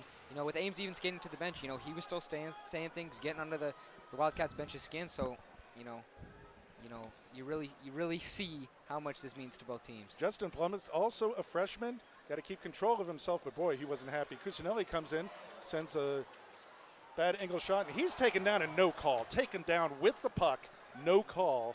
That's one that would need to be explained to me. But play continues on, just 11 seconds to go in the power play. As Cusinelli comes up with the puck again, headmans it, back to Cusinelli. Can he get a shot off? He does, and I think that went off the outside of the post. But the power play is now over. Cats not moving their feet there, and they're lucky to break up the rush going the other way. Yeah, so this is the first time it's been even strength for the Sun Devils in 5 minutes. The hitting's really picking up now here, Jackson. So keep an eye behind the play for some stuff, because that's where it's been happening so far in this game. And I'm sure that's exactly where the officials will be looking all game too. 15:45 to go in the second period as ASU breaks up ice. They have a deficit again of 1 goal as they break in. And Arizona's very lucky that pass did not connect on the post. Cats need to break the zone as ASU is able to keep it in. And now we have a whistle, and we're going to have, I think, offsetting here. We got a hold. Well, maybe it's not offsetting. They're just calling a hold. And ASU is going to go on the power play here. Wow, after that trip right in front of the referee isn't called. A hold on Jake Dickinson is called, and ASU goes on the power play early in the second period. You know, kind of like last night, Jackson, you get the idea that neither team is going to just go away in this one. No. Neither of these teams want to give this up, and they're not going to let, you know, a loss come up on their schedule against their rival come easily. So they're going to be fighting until the very last minute of this game. So ASU now on the minor penalty. Arizona is able to get it out to center ice. Here's the call. So Dickinson for holding a 2-minute minor early in the second period as ASU tries to even it up again. Here's a good save, good glove save there by Austin Wilson. You know, the Sun Devils kind of had Wilson drifting the wrong way there, away from the net, and he gets a glove out and makes the save. You know, they're definitely trying to get Wilson moving, but like I said earlier, he's on top of it tonight. He's really tracking that puck and make sure it goes right into his glove, right into his chest, right where he thinks it's going. Face off to the right of Wilson. ASU still on the power play, and there's a shot off the net or off the post and off the goaltender. Stays out, however. That's how close it can be between a goal and a non-goal. ASU sends it over to the near point. That's Preston Ames with the puck. ASU able to move very close in on goal. ASU's U of A's got to move those guys away from the net. They're able to move in very close for a 15-foot shot, but Wilson makes the save again. He's looked good on this power play. Cats need to get the puck out of the zone. Yeah, ASU's making a lot of wall-to-wall passes. They're using the full width of the ice, and I'm not sure if UVA is going to be able to get sticks and lanes and prevent that from happening more. 1:15 to go in the second period. Don't know what the referee's talking to Austin Wilson about, but they're ready now to drop the puck.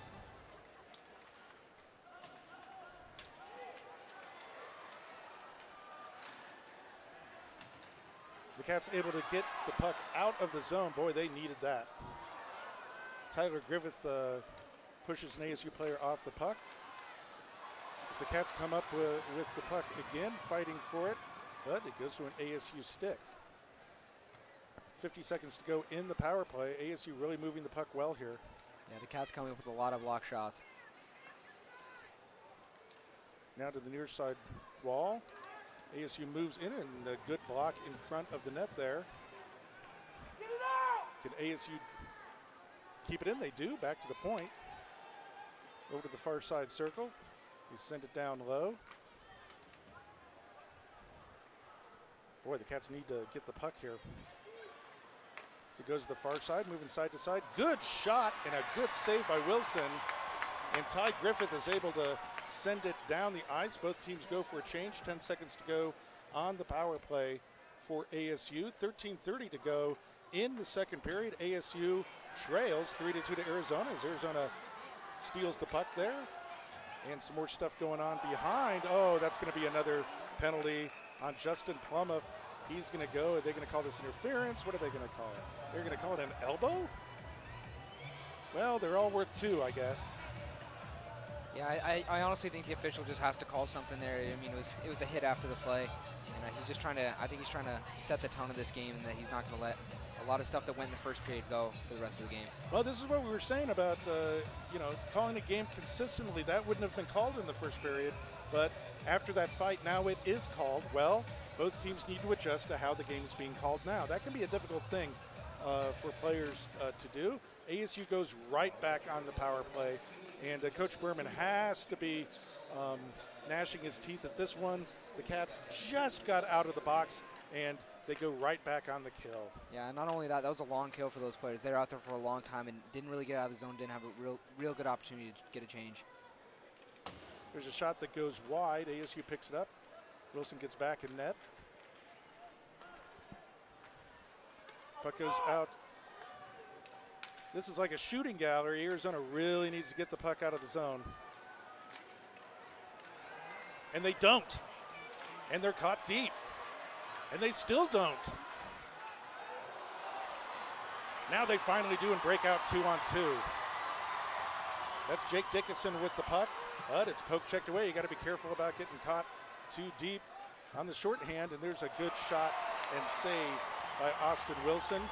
And some more words of encouragement between the two teams after the whistle blows. 1:04 to go in this power play. Arizona nursing that 1-goal lead. But boy, you can just feel a goal coming here for ASU, Jackson.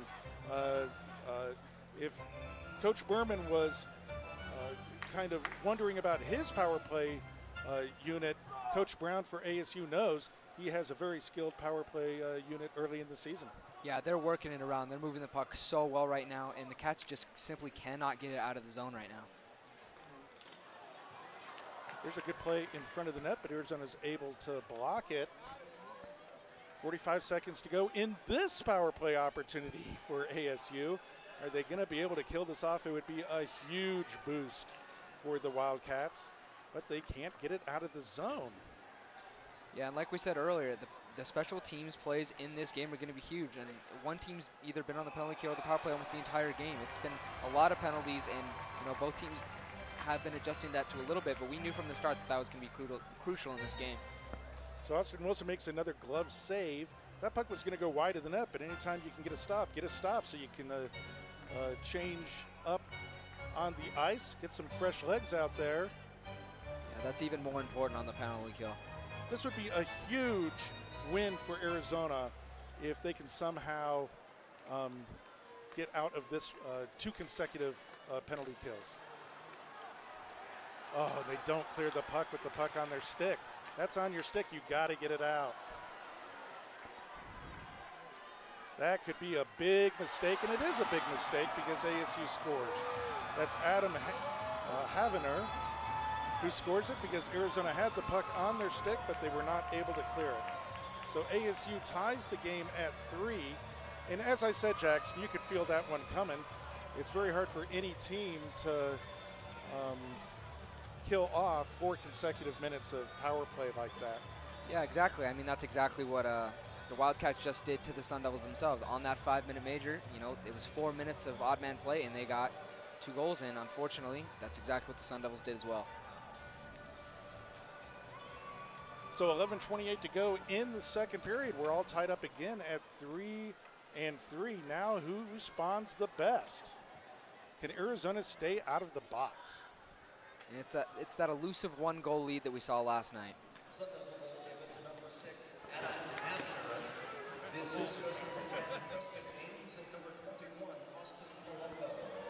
So Havener with the goal to tie it up as play continues on.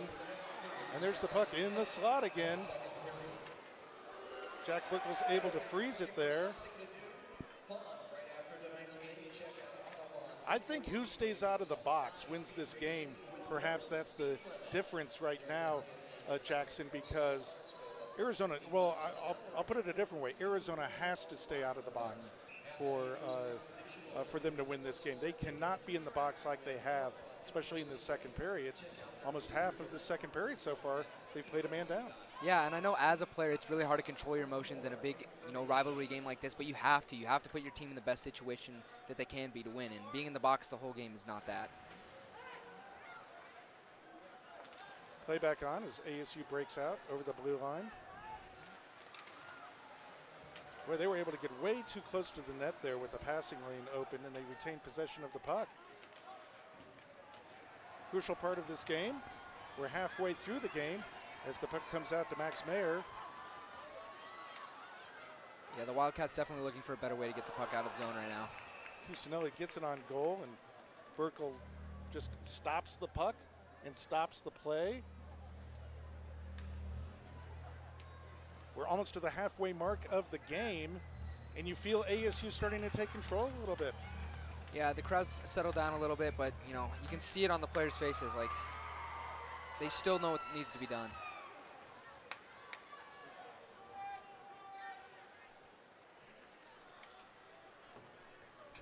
Sean Osment goes back for Arizona with the puck. Sends it up to Justin Dungy, who heads up ice over the blue line now. Throws it deep for Stalhuth. It's dug out and kept in briefly by Ty Griffith as Arizona picks it up. Now ASU clears to center ice. That's Jake Savona. He takes a hip check. They're going to call that interference? They're going to call that interference, I think. You know, that puck they're going to call that interference. That puck just left that player's stick, and he took a hit. That's called finishing your check. That's not interference. Yeah, and I think the official was looking for, you know, a hit that was going to happen after the play, and technically that did happen after the play, but, you know, contrary to most of the other ones, it was a lot sooner, and I think that was just finishing the check, like you said. Boy, that was really fast after the puck had left the ASU player's stick. And, I don't know if Justin Dungy has said something to get a misconduct. He's heading to the locker room. We'll have to see what's being called here.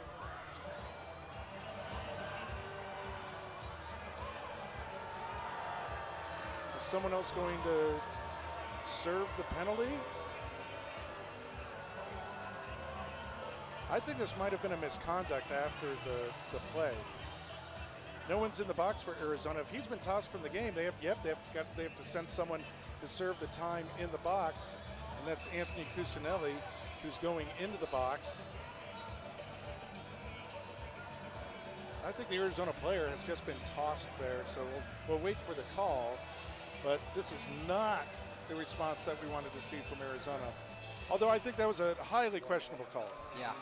Number 56, Justin Dungy, 2 minutes for interference and a 10-minute misconduct. Time of the penalty, 10 minutes, 19 seconds in the second period. Starting the 2 minutes. Okay, so he's not tossed from the game. Dungy just has a 10-minute misconduct, which means that with only 9 minutes and 19 seconds to go in the period, he wouldn't return to the ice this period, so they send him to the locker room. He'll be available after the misconduct is over in the third period. But more importantly, Arizona State back on the power play where they've looked so effective so far. Exactly what Arizona has to avoid. Yeah, they're moving the puck really well, and U of A just cannot get it out of the zone.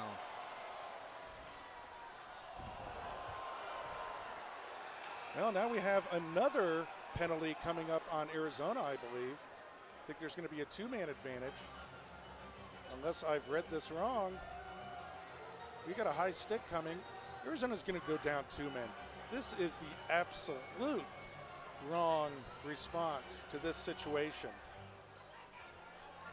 Yeah, this Wildcat team really needs to, you know, start controlling their emotions, and they know that the refs are going to call it, so they kind of have to back off, maybe not finish every check, and just, you know, only hit a player when they have possession of the puck, just to stay safe and stay out of the box. With how effective this ASU power play is, this is going to be an extremely difficult kill for Arizona now with a 2-man advantage. And a good save there by Austin Wilson. No, but now he finds the puck. Now they blow the whistle. Boy, this is going to put a lot of pressure on Austin Wilson now, Jackson. He's really going to have to play as if he's 2 or 3 players. Yeah, he's definitely going to have to do that, but it looks like he's still in control of what's going on, and it looks like he has a real good sense of what this ASU team is doing on the power play. He's moving quick, he's moving fast, and it seems like he's got a real good edge of what's going on. Well, this is a very young Arizona team, but we do have a senior goaltender. So right now, Austin Wilson needs to play up to his potential, how we know he can play, and come up big for the University of Arizona Wildcats, because there's still 50 seconds of a 2-man advantage for a very deadly ASU power play. Yeah, they're definitely going to have to be careful here. So puck comes out to the high slot. Down low, back to the middle slot. And that's a good save, but not cleared. Arizona's getting sticks on pucks, but not clearing it. Yeah, they just can't send it out past the blue line.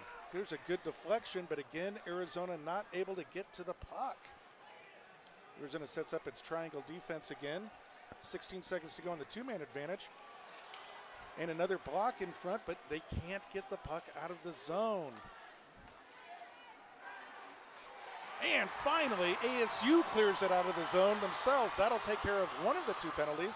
as Arizona breaks in. And where's the call there? There's a man with the puck. Orion Olsen taken down. No call. 45 seconds to go in the last man advantage here. But at least that racked some time off the clock. Yeah, the Wildcats definitely have to be frustrated what's getting called and what isn't getting called. But, ASU did send it out themselves.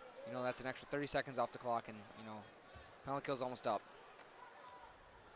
Big emotional lift for Arizona if they can kill this. 22 seconds to go on the power play. We're all tied up at 3 with 7 minutes to go in the second period as the puck comes back into the ASU zone. Now 15 seconds to go on the kill, and you got to believe the entire bench, and the entire bench is on their feet. They know how important this is. If they could kill this off, just 2 seconds to go, but ASU's breaking over the blue line. They're not out of danger yet. ASU's so good at keeping the puck inside the zone, and they do again, and that puck just goes wide. Arizona needs to get the puck out of the zone again, and they do. They're going to take an ice there, but that's okay. The penalty is over. Now the crowd comes alive with the U of A chant, and they've, I don't know if I were Coach Werman, if I would take a timeout right now and get your guys together. I know you want to save that until late in the game, but boy, the Arizona squad has got to get control of themselves and stay out of the box and realize that they really don't know how this game is being called. No. So they've got to really be in control of themselves. Yeah, they have to settle down. I know they want to make the big hit. It's the rivalry game, but if it puts yourself in the box, you got to kind of stay away and put yourself in the best opportunity to win this game.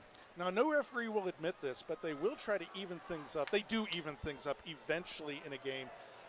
If there are things that could be called. So we'll see if Arizona gets another power play out of this as they get the puck just wide of Burkle. As ASU continues into the U of A zone, they are able to get to center ice now.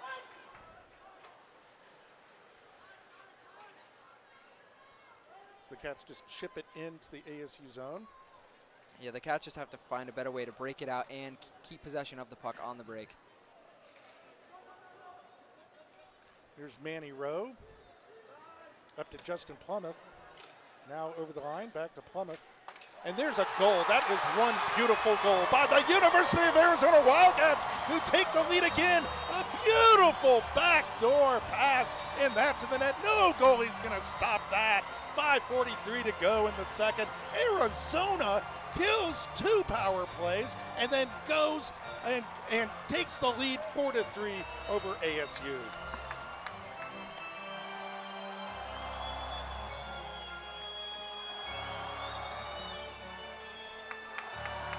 I got to catch my breath there, Jackson, because this game is going to tire me out by the end of it. That's textbook right there. It's a beautiful, beautiful skill play. Wow, Arizona responds. Now that's how they have to respond if they want to stay in this game against what appears to be a very highly skilled ASU team.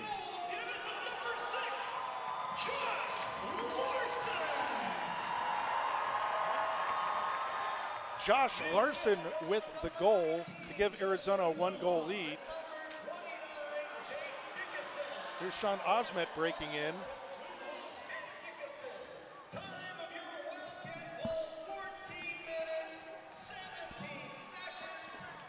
As you know, Jackson, that minute after a goal is scored for or against is so important for a team. How does Arizona respond here? Are they able to keep the puck out of their own zone and get some shots on ASU? They were outshot by 7 in that first period. Yeah, I think the big thing. And they just gave the puck away in their own zone again. Oh, my Lord. Right in front of their own goaltender. That's going to end up in the net. You keep doing that. They were right at the blue line, breaking out, but without the puck. Yeah, that's exactly what they cannot do at the shift after a goal. They have to maintain possession outside of the zone. Ooh, linesman just took a deflected puck in the face. And he must have been able to shield himself a little bit. He just kind of shakes it off. Those guys can get hit and hurt too. And the puck comes all the way back up at him again. And he kind of shields himself, keeps his eye on the puck, and is able to call an offside. My kudos to that linesman over there. That's a tough job. Yeah, he was ready for that second puck. He wasn't getting hit again. It's like he knew the puck knows where I am. I'm going to keep an eye out for that.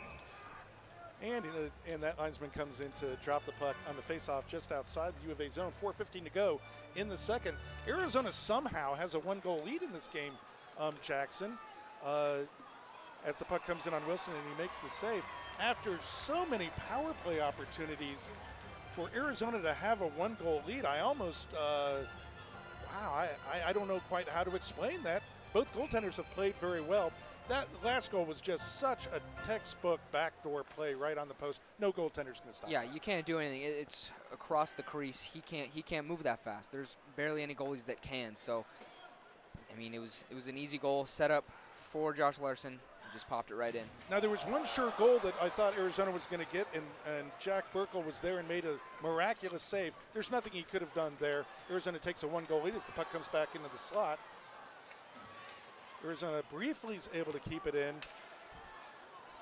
They are sloppy with the puck in their own end because they're getting their stick on the pucks but not possession and not able to get it out. Here's another example where they have it, and the Arizona player does manage to get it to center ice.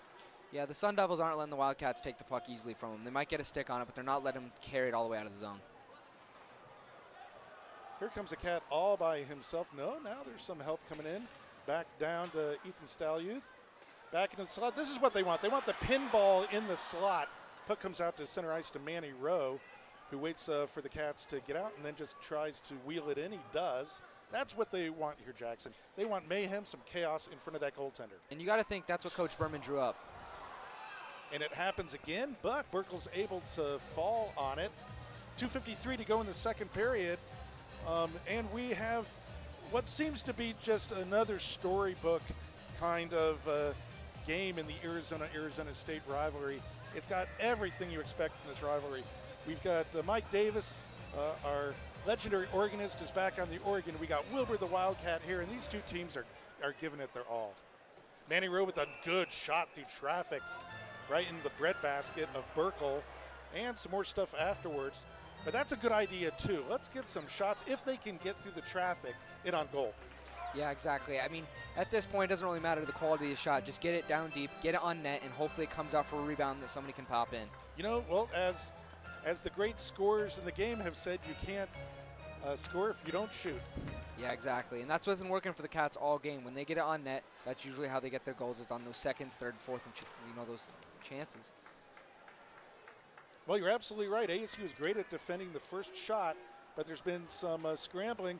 Oh, that almost was a deflection out of midair, but Jack Burkle is able to make the save. Okay, how many times have we said this, Jackson? We're down to the last 2:34 of the second period. A 1-goal lead for the home team. Again, if you're Arizona, you can't, for either team, you can't give up a goal here. It could change the complete complexion of this game going into the third period. Yeah, Tim, this definitely seems to be like a recurring theme we've had over the past two nights. We definitely have been talking about that last minute, and it's got to start coming into play for the Cats. They need to start, keeping the opposition from scoring in that last minute so they can go into the intermission with some confidence and some extra steam.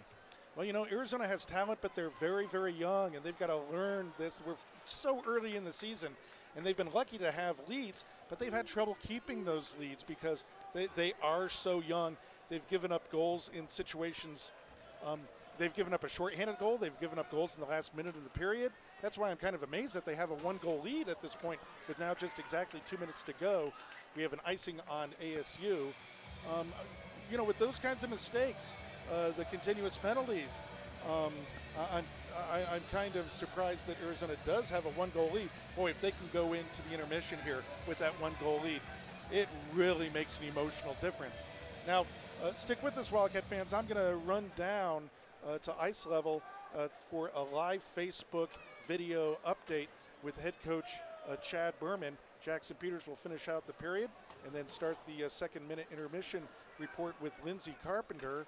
And then I'll come back for what's going to be an incredibly exciting third period between Arizona and ASU. Now, Jackson, it's your responsibility to make sure nothing really great happens here in this minute that I go running down to ice level, because I don't want to miss a second of this incredible game as we head toward the last minute of the second period. Take it away, Jackson Peters. Yeah, I'll try to keep it calm for you, Tim, but this is a huge minute for both teams here. They both need to make sure that, the Cats really would like to keep this 1-goal lead going into the intermission, and the Sun Devils do not want to go in it not being a tied game. So the Sun Devils are definitely going to be pushing here, trying to get as many shots as they can in the last minute. Hopefully come out into the intermission as a tie game. As both teams line up for the faceoff in the Wildcat zone. The Wildcat thrown out of the faceoff. And that faceoff goes down in the corner behind Wilson. Battle behind Wilson comes just out front. Wilson kicks it out, and the Wildcats come down. Getting more shots on net, exactly what they've been doing all game. And it looks like there's a call. And we'll have to wait for the call here.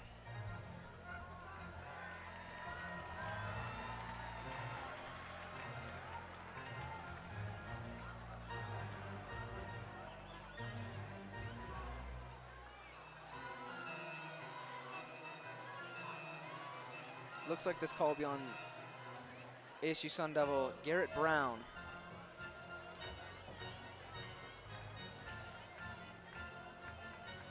It's actually a coincidental minor. Now with Wildcat Cusinelli headed into the box as well.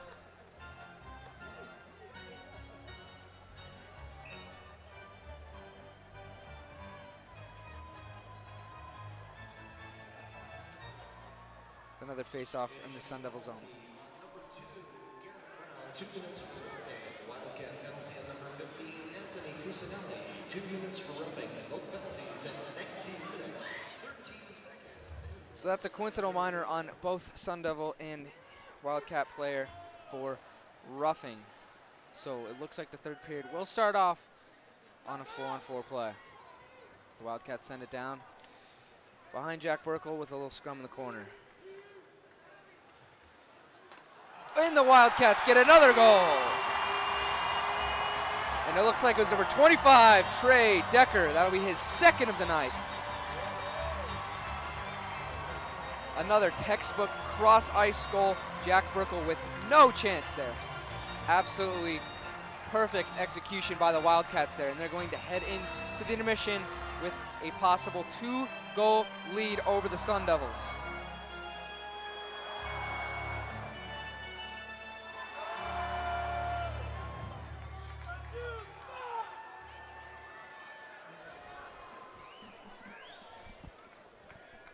It looks like I'm joined in the booth once again by Lindsay Carpenter.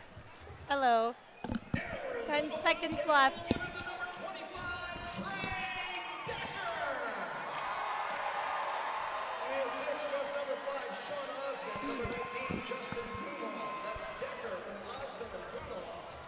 So again, that's Trey Decker's second goal of the night. And me and Tim were talking.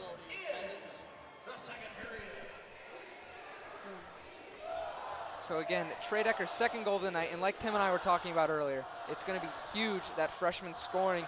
You know, three of the 5 goals scored by Wildcats tonight have been by freshmen. So it's definitely playing part.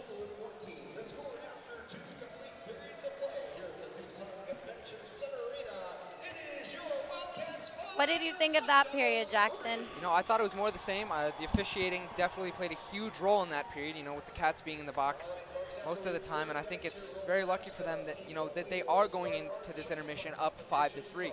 You know, there was that 5-on-3 opportunity for a full minute, which is not too common. So I was surprised that Arizona wasn't able to or the Sun Devils weren't able to capitalize there, you know, having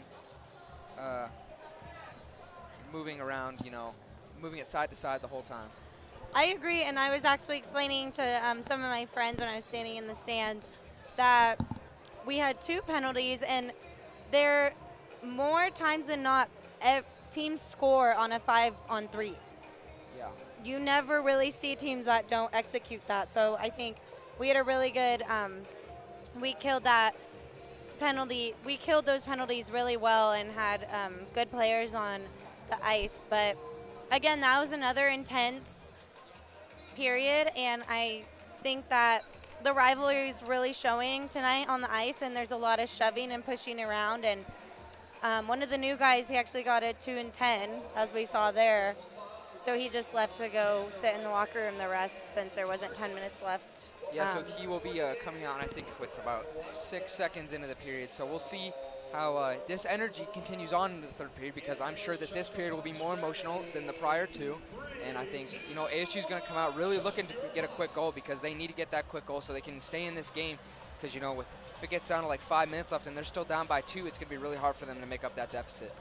I agree, Jackson. So we'll have to see what happens, but it's a 5-3 lead, but, you know, anything can happen. So hopefully we score a few more goals just to ensure the win, and hopefully we come out there with a good defense. And I feel like our offense has been pretty great this game, and our goalie's been doing a really great job too. So, yeah, I can't wait to see what the third period holds. It's very stressful kind of watching it, I'm sure, from up here too, but it's also really exciting. Yeah, it'll be good. So, Lindsay Carpenter, you're here for the intermission report, the intermission yes, update. Yes, I am. All right, so if you didn't tune in last night, we usually go over some of the same key components from the night before, just so all of our fans get a chance for the information from the game before. So I was just going to go over the standings that I said yesterday for our league of the 8 teams. So in 8th, we have Arkansas. And in 7th, we had Missouri State University. 6th, we have Colorado State University. 5th, we have Colorado University. 4th, we have ASU, Arizona State, who we're playing tonight. 3rd, we have University of Arizona. 2nd, Central Oklahoma University, or University of Central Oklahoma, I'm sorry. And then at number 1, we have Oklahoma University. So these will definitely change tomorrow. Yeah. So we'll have to go over them at the next home game. But these rankings, you know, they change every single day. So we'll have to see. But did you want to share any of the scores from the games that have been played recently? With those being the WCHL standings as of last night, 5 games were played last night. Us coming up 5-3 against GCU. Central Oklahoma beating the University of Arkansas 6-4. Missouri State University beating the University of Oklahoma 4-3. The University of Utah getting blown out by the University of Colorado 8-1. And Eastern Michigan beating Colorado State University 4-1. So I think as the season progresses, this we have a really strong league, and I definitely think it's going to change throughout. So it'll be really interesting to see, you know, the matchups, especially within WCHL. What did you think of our first ever media day we did on Thursday? I wanted to talk about that, but it didn't get brought up the other last night at the game. But I thought that was a great start to the season, to kind of get everybody together and have our media team be introduced to the team as well. But what did you think of that day? Yeah, it's great, and especially since you know that this University of Arizona Wildcat hockey team, they're trying to do something big with this program. And doing stuff like Media Day and, you know, having news outlets from around Tucson coming out and, you know, writing about the team. It's huge for this organization because it just allows this program to grow, and it's great to see, and being a part of it is just, it's awesome. So Media Day was great. Great to see, you know, the players talking, the coaches. Everyone's excited about this season, and I think we're especially excited for tonight, especially going into the third period with a 5-3 lead over our rivals, Arizona State. I would agree with you there. I thought Media Day was awesome, and the new jerseys are actually super cool and really fresh and clean looking. I love them, and I know the players love them. But I do think that the veterans and the rookies are really gelling together well, and that's showing on the ice. I feel like this team has been playing together forever. We're just very synchronized. There's been a lot of assists this game, and it's just looking like practices are going really well, and it's showing up in the games. And I'm really surprised and happy that our team, all the new players are fitting in really well and actually doing great things for us this far. Yeah, this is a real skilled group of guys, and like Coach Berman said, the best practice, the worst practices they had this year are like an average practice at the team last year. I remember that being something he said. I'm like, wow, that means he really has high expectations for this team this season. And, if a coach has that high of expectations, usually he knows what he's talking about. So it's probably a good sight to see. And I would have to say, just being here last year, when our team would be coming from behind, I feel like the energy wasn't as high as I'm seeing tonight. And even last night, us winning against GCU. But I just feel like the energy has been pretty consistent throughout this game. Even when ASU was ahead or, when we came back, we're not giving up so easily. And I'm very thrilled to kind of see that momentum go into this game and hopefully more into the third period. But I think every single period is getting more and more competitive, and the guys are coming out super strong, and they're not looking tired at all, so it's looking really awesome. Yeah, it's a lot of young guys that really need to, I feel like they have the need to, prove themselves. Like, that's definitely what they're thinking coming into this season. And, it's their first game against Arizona State. So not only is that rival game, it's that first Division I game where they really want to show that this team, this program is where they want to be and that they can contribute and really make something out of this season and hopefully, reach their end goal of making it to national championships and ultimately winning it. Right, so I know that's a big team goal.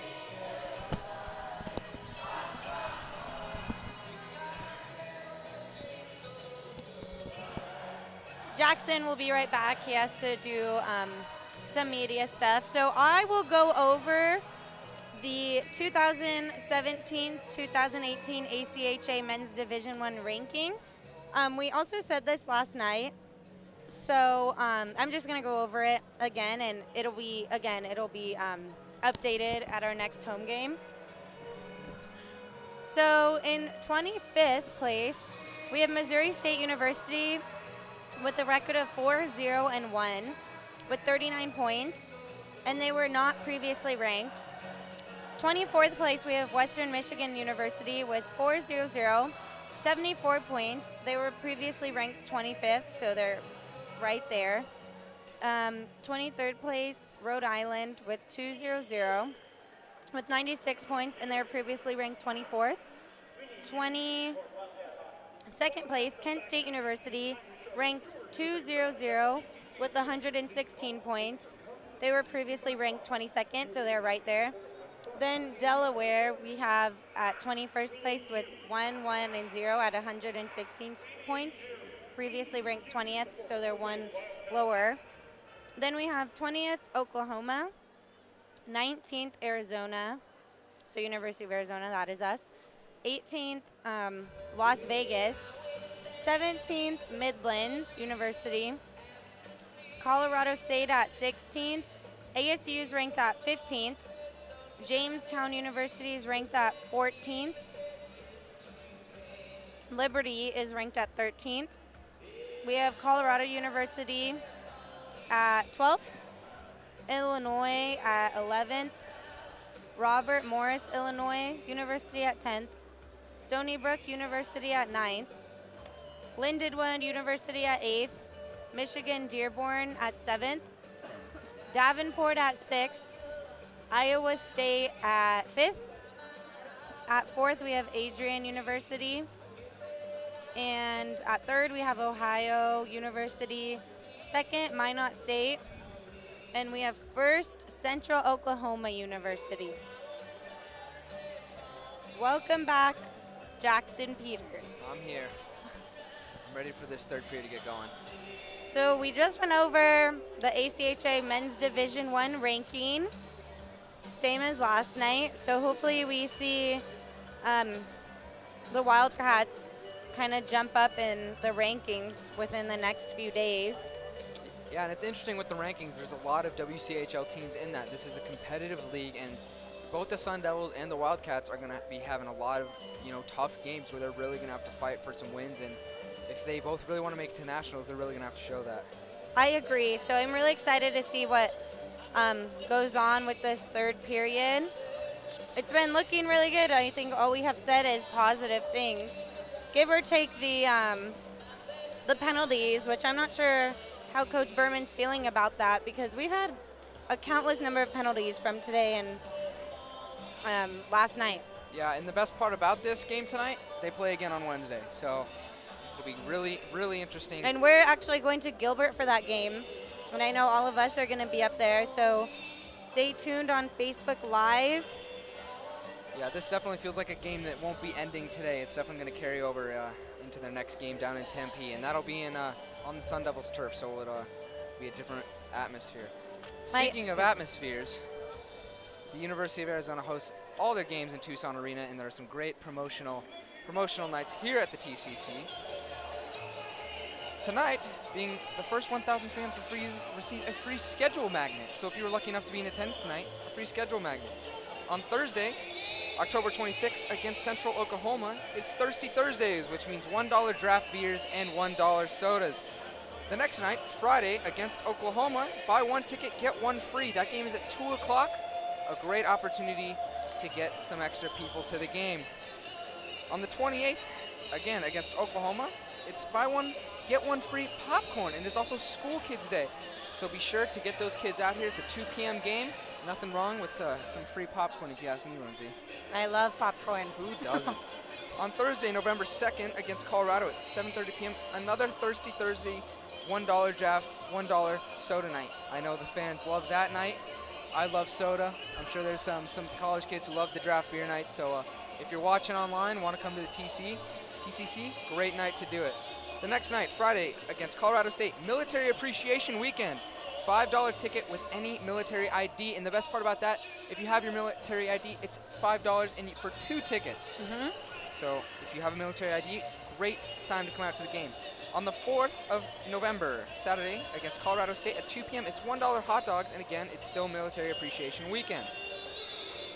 On the 1st of December, it's a Friday game against Arizona State Sun Devils. At 7:30 p.m., it'll be a red out for the American Heart Institute night. So the fans will be wearing red, and the best part about that night, our Wildcats will be wearing their away red jerseys, which will be an interesting thing to see at home. The next night, again against Arizona State, ugly sweater contest. I know the fans always get into that one.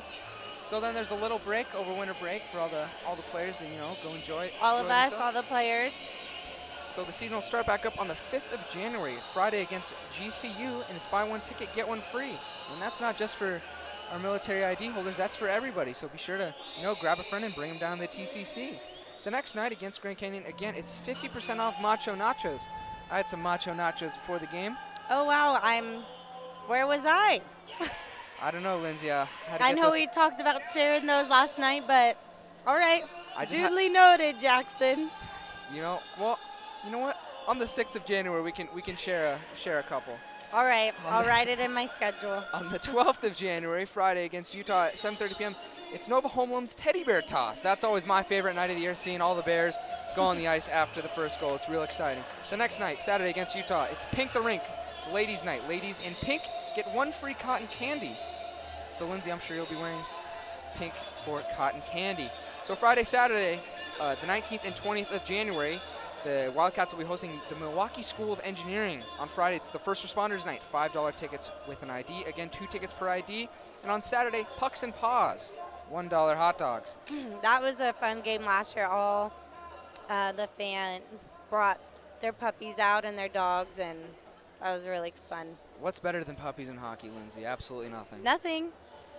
Nothing at all. So the final 2 promotional nights of the 2017-2018 season will happen against Arizona State on Friday the 16th and Saturday the 17th.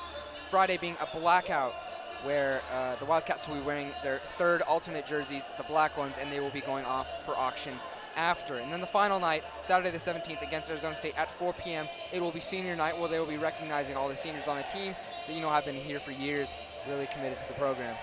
And what I was thinking of the other night is Sean Osment on our roster this year actually participated in senior night last year, and now he's on the team again. So it'll be his 2nd senior night. He came back for a 5th year playing, so yeah, lucky that's a him. real funny thing about college eligibility. There's a lot of loopholes around it, and they can definitely stick around. There's a few fifth-year seniors for the Wildcat squad, and it's definitely to see guys stick around and keep playing for their team, their school. What do you think about having John Hogan, a former U of A Wildcat player himself, on the bench this year? You know, sometimes I think having a player be a coach can be a difficult process, but I think Coach Hogan's doing a great job transferring. You know, he was always a leader for the Wildcats when he played, so I think he's made the adjustment, and he's really making an effort to really lead this team with Coach Berman, and Coach Berman and him mesh so well together. They did when he was a coach and he was a player, and it's just, you know, nothing's changed since he's been on the bench. So it's great to see, you know, he's really helping all players, and as a player, he knows what these players are going through, so it's kind of like an extra voice of reason, maybe something that Coach Berman can't relate to.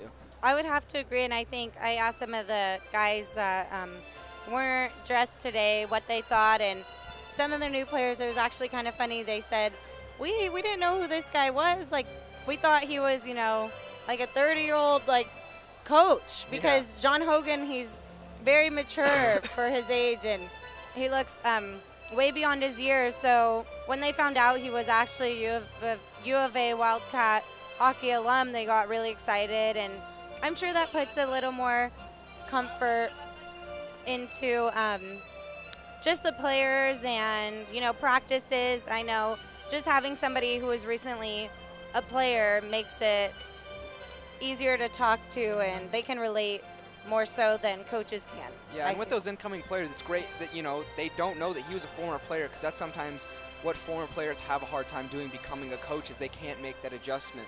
So having Coach Hogan being able to do that and be, you know, not only a great coach, but, you know, a guy that they can go to for assistance because he's been through the same thing. It's great, and I'm glad Coach Hogan's doing such a great job, and he's enjoying it, seems like, so it's great. Yeah, so I'm excited to get going here. We have about a minute left in the second intermission. So I hope you guys enjoyed listening to the report. And I actually wanted to make a correction when I gave a shout out to Garrett Patrick, our former goalie. I said he was from Minnesota, but he is actually from Wisconsin. So I apologize, Garrett. Wanted to fix that up. Yeah, well, I'm glad he's watching. A lot of former players out here tonight, definitely supporting the rivalry. So we're headed into the third period of play between the Arizona State University Sun Devils and the University of Arizona Wildcats. The Wildcats with 5, the Sun Devils with 3. And I will go ahead and hand it back off to Timothy Gasson. Well, thank you very much for your time, Lindsay. Thank you, Jackson. The Wildcats and Sun Devils will enter the third period 4-on-4. That because of a coincidental minor that happened at the end of the second period. It will be a minute 13 of 4-on-4 play going into the third period, which will give the players some extra space to work with, and should be interesting to see how both of these teams react to the final minutes of the second period, where, you know, ASU was still fired up. So rejoining him in the booth, Tim Gasson. Well, I was excited to talk to Coach Berman after that second period. And he cautions what we're cautioning, Jackson, that the Cats need to stay out of the box. ASU is highly skilled, and this game is nowhere near being over. The Cats do have a 2-goal lead. Now, I take it back. I asked you to not let anything happen there while I was running down to the ice at the last minute of the period. But something great happened for Arizona. They scored a goal. We talked about the psychological impact of scoring a goal in that last minute. Let's see what kind of impact that has on both teams here as we head into the third period. Yeah. Boy, the U of A was sky high coming off the ice, let me tell you that. Yeah, and it was another one of those tic-tac-toe passes with Trey Decker. That's his second goal of the game. It was a cross-ice pass, and again, left ASU goalie Jack Burkle almost no chance to react. So that's his second of the game. I've been saying since the beginning tonight, Trey Decker's all over the place, and I don't think he's going anywhere in the third period.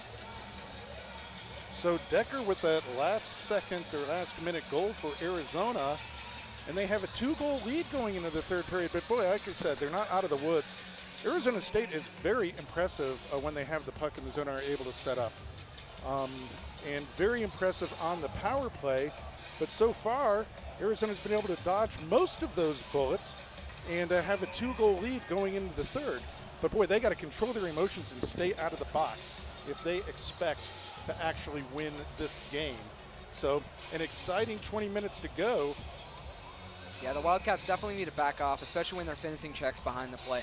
Even if, it would go in another game, the officials are going to crack down in this third period, make sure, no more skirmishes happen. So they're really going to crack down on what they call. So the Cats are just going to have to be real careful with what they're doing. Well, I wish I could be that confident about that statement, Jackson, but I'm not sure how this referee's going to call this third period. Yeah. And if we can't tell, it means usually that the players can't tell as well, and that could be make for some unusual calls in the third period. Yeah. And I think it'd almost be better for the Cats to play it safe here. Maybe, just back off the player a little bit, just to avoid that possible call. Stay out of the box and stay 5-on-5 play for as much of the period as they can. I think that's a smart idea, but they do have to get the puck out of their zone. Yeah, that's definitely something they're going to have to be working on this period because they just got trapped so many times and were just unable to work it out and, carry the momentum into the opposition zone. And the third period is underway. We have offsetting penalties for another minute or so. As Arizona breaks up ice with the puck and on goal and just goes past Jack Burkle. I really thought he was going to get another one there. Well, I thought he could have, or at least a call, but no call. We continue play. Arizona keeps the puck in the zone and on net.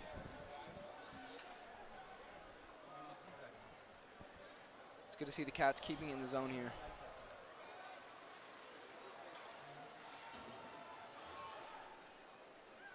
With the Sun Devils sending it all the way down for an icing.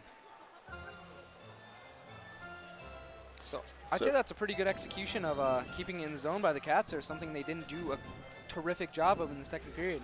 The Cats have had real problems keeping the puck in the zone, and you're right. Early in this third period, that was some good execution. We're just underway in the third period. Arizona 5, ASU 3. And, if I'm surprised that Arizona has a 2-goal lead with as much zone time as ASU has had, you got to believe that ASU also is surprised not to have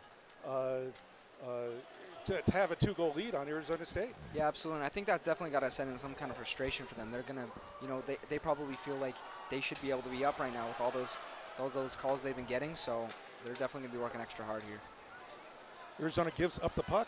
ASU coming in one-on-one. There's a shot and a good save there by Austin Wilson. Boy, the Cats, again, have to be careful about giving up the puck at their own blue line. Yeah, especially because if they give up a turnover like that and Wilson isn't able to track it as well as he has been, that could slip in, and it's a 1-goal game with almost 18 minutes left in this game. Yeah, I don't think this game, the scoring is done in this game by a long shot. No, it's both teams are all over each other, and they just need to, the Cats need to settle down and keep the puck away from the Sun Devils. Puck goes to the near side boards, and ASU picks it up. This is the problem for Arizona, giving up the puck in their own zone, and ASU is great at setting up once they have the puck, and they do it once again. They chip the puck high into the corner, and that's Corey Hirsch digging for it with the Sun Devil. Now Chris Westland goes in. We've got a penalty coming, and it's going to be on Arizona. We've got a cross-check coming, or a... Is this a cross-checking penalty? Well, exactly what we said couldn't happen has happened. Corey Hirsch is going to the box. And that's exactly what the Cats needed to avoid. Letting this great power play of Arizona State work its magic, and hopefully the Cats able to shut them down here. So an opportunity was served up as a gift to ASU. I didn't see the cross-check. We'll have to wait for the call and see if that's actually what was called as ASU sets up. Boy, they don't need a man advantage to set up in the offensive zone, Jackson. No, they don't. It just gives them so much extra space now. Can Arizona dodge another bullet? Boy, they've dodged a bunch of them so far in this game.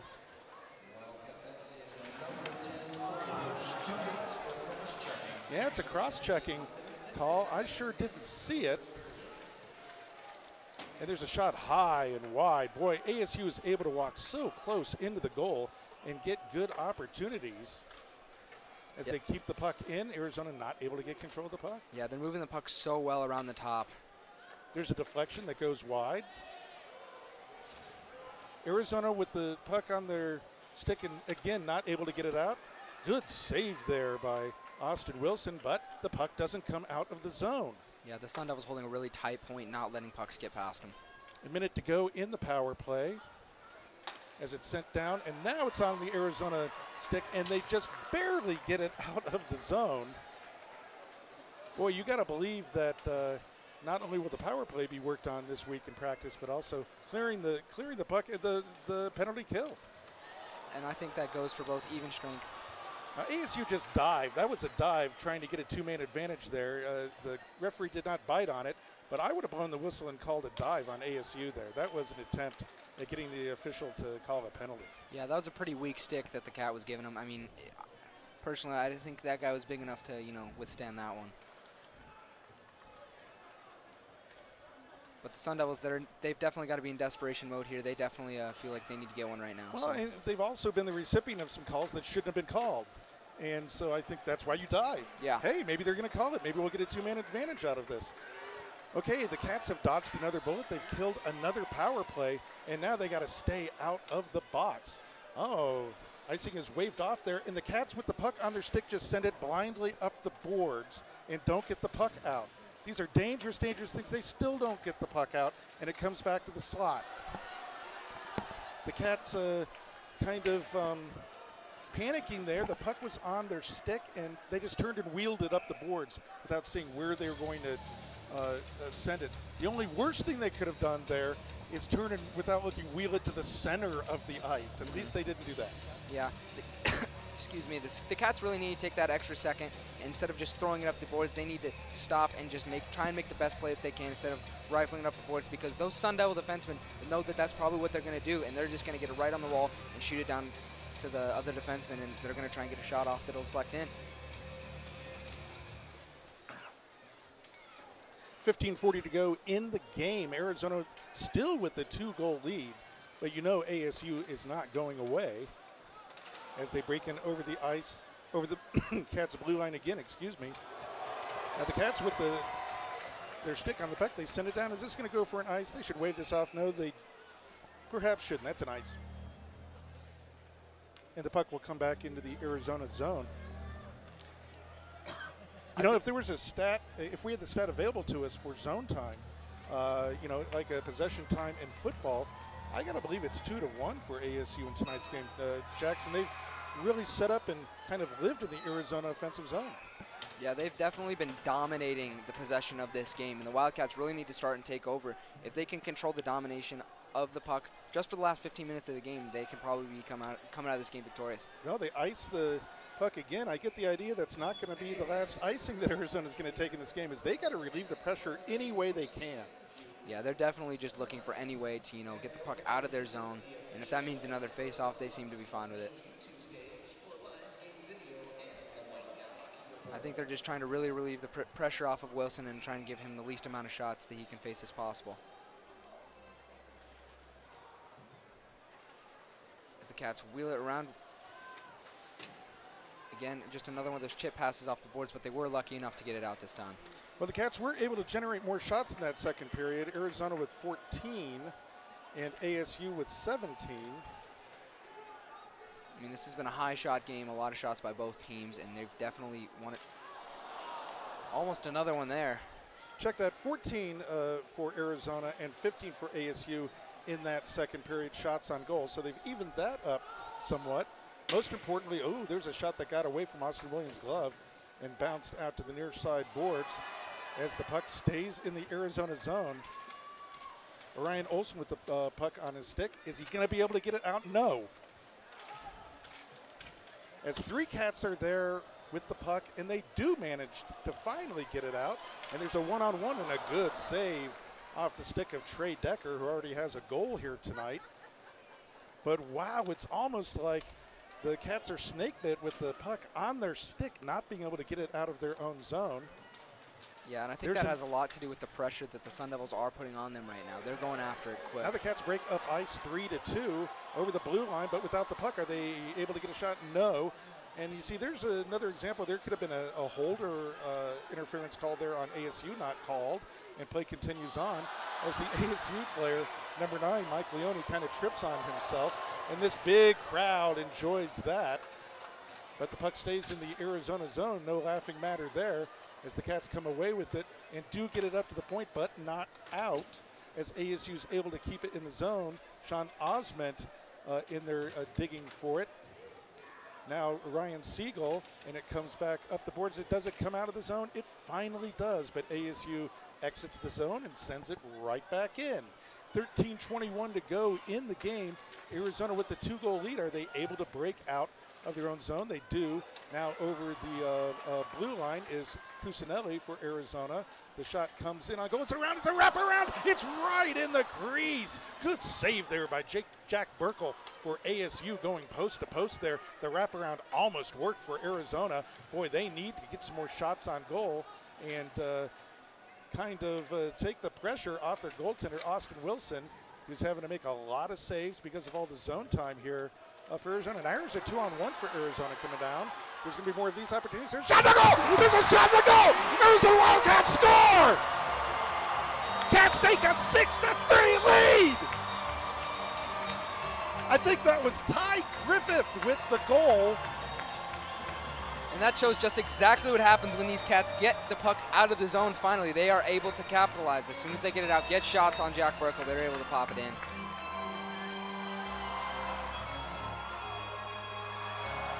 Check that, I think Justin Plumeth, number 19. The jersey's bunched up. I can't tell if it's 16 or 19, but I think that's Justin Plumeth with the goal. Oh, now there's a discussion going on at the scorer's table. Let's see if there was penalties after the goal. I don't see any way that goal isn't going to count, Jackson. Maybe there were penalties after the goal. And we got to see, I think that was Justin Plumeth's goal. On the left wing over there, a beautiful shot just filled up the net. Yeah, that was a real nice shot. Really gave Jack Burkle almost no chance to react. He just ripped that one. And, you know, I think there's going to be chances like that for the rest of this game because ASU is going to have to pinch up a little bit. That 2-on-1 happened because they were sending another guy into the zone. They're so good at zone possession. They're trying to send a defenseman in there and try to get a goal to get closer in this game. And that gave up as the puck. Arizona's been so poor at getting the puck out of the zone and back up the ice. I think ASU felt they could do that. They've been able to the rest of the game, but it finally came out. There was a 2-on-1 opportunity, and the net is filled. And Arizona, for right now at least, until the ref tells us, has a 3-goal lead in this game. Yeah, it looks like the Sun Devils just got a little bit too confident there, sending an extra player in, and it just allowed the Cats to break out on that 2-on-1. It just gave them a real good shooting opportunity. Well, Arizona hasn't been able to have any kind of clean breakout from that kind of pressure, so I can understand why ASU would do that, down by 2 goals. But, you know, if the U of A does break out, they have to make the other team pay. They did there. Let's see what the calls here. I think there must have been some extra stuff after the goal was scored. And Justin Dungy is heading back to the bench. He was in the box. Does that mean there's no penalty on him? He was in the box. There are no penalties up on the board. This is weird. The referee's explaining to Coach Berman exactly what happened there. Did they think there was a penalty, but they decided against it? Well, we're playing 5-on-5, and we're back in play.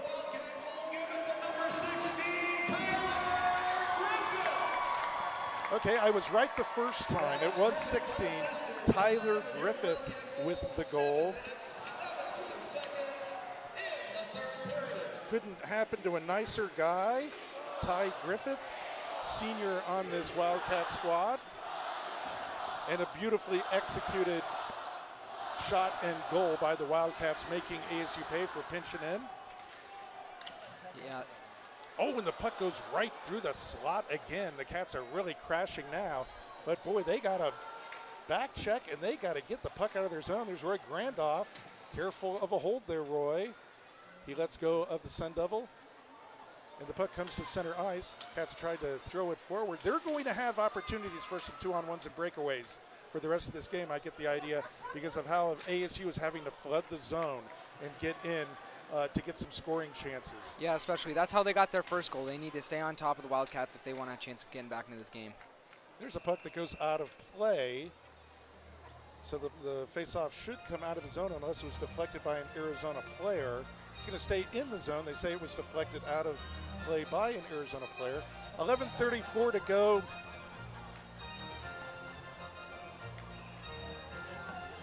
In the game, 6-3 Arizona over ASU. And an ASU fan just made another obscene gesture right in front of us. I hope the Arizona State University is proud that their fans are giving the finger here in the Tucson Arena. And he just gave me the finger as well. So that I'm sure that's making Arizona State University very proud. This is a great rivalry, but you hate to see fans act like that.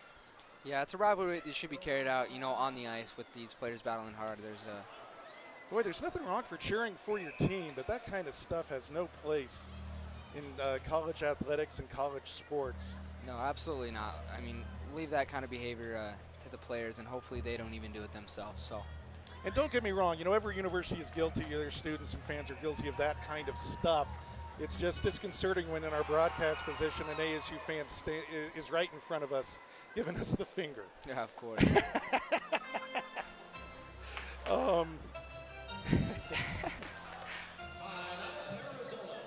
So here's a timeout from Arizona. Now this is interesting, Jackson. I really think that Coach Berman wants to manage the rest of this game. They're going to be, ASU is going to try to sucker them into taking penalties. They're going to try to sucker them into doing some nasty stuff and get penalties. They're going to try, this is what they have to do to try to get back in this game. And Coach Berman, this is a great learning moment for him, a good teaching moment, rather, for his team to learn they're going to have to be in control of themselves. They have to forget the giant hit and taking a number and personal grudges. It's time to take care of the puck and your teammate, get the puck out of the zone, and show that they can mature as a team here.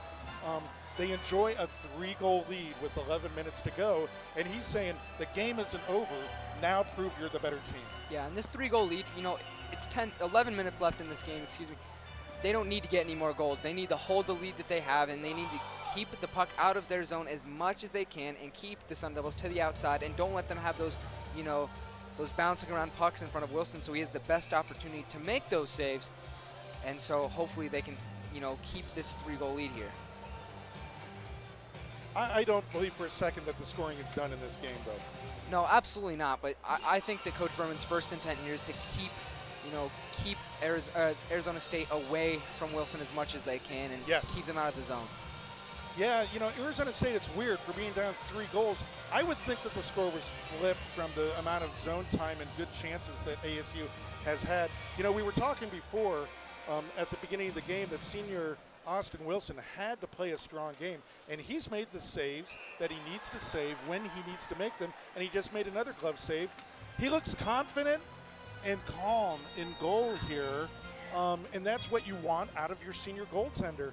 You're a hockey player, Jackson. Talk about the kind of confidence that a team has on the ice when their goaltender, when you can tell your goaltender is really clued into the game. Yeah, absolutely. A lot of the confidence of the whole team comes from the goalie, because if your goalie's acting nervous, you're not going to feel good playing in front of him, because you know if it gets back to him, you're not really sure what he's thinking. So when you see Wilson, you know, really focused here, really tracking the puck, really making these stops that he needs to be making, it's really encouraging. And there's a goal by ASU, just as we say, to get back in this game. I think that's Alec Guanero with the goal. And see, the thing with that is that's those second chance opportunities that, you know, the Cats just cannot give up. They can't, because Wilson's job is to make that first save. It's the defensemen and the forwards to make sure that that second chance does not happen. So Wilson, unfortunately, gets the bad end of that. But, you know, they really have to stay on top, make sure there's no players there that can get that second opportunity. They need to clear that. And Coach Berman has to be disappointed right after he takes the timeout. His team loses focus there and allows ASU to get back in this game. And as the puck comes in on goal on Burkle. Yeah, and so check that, not number 11, number 9, Michael Leone with the goal.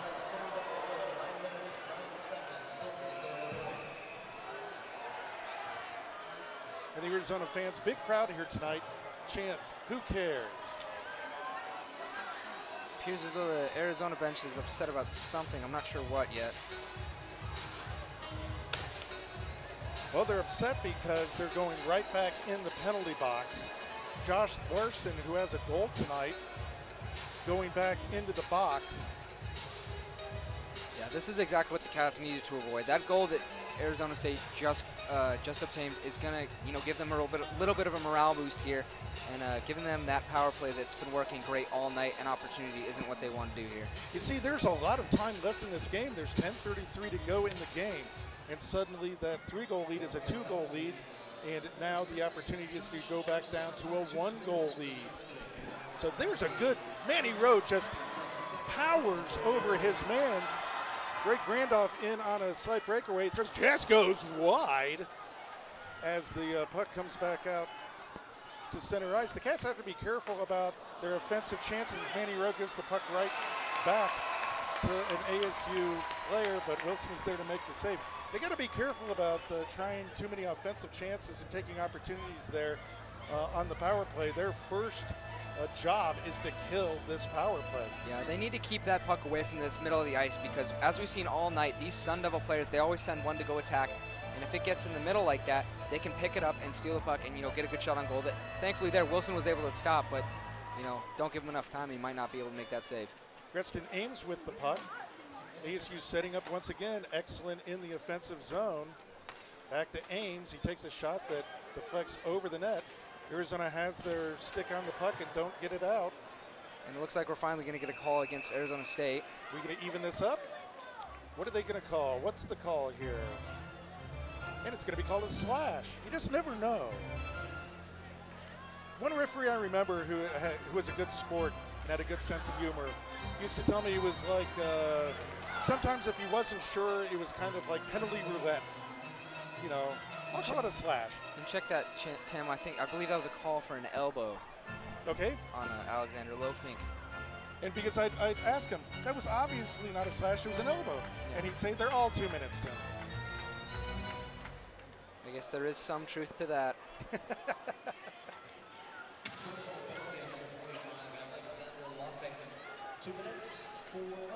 So elbowing call at 2 minutes. And that means the Cats will go on a short power play in 1:05. So they'll have a 44-second power play if they can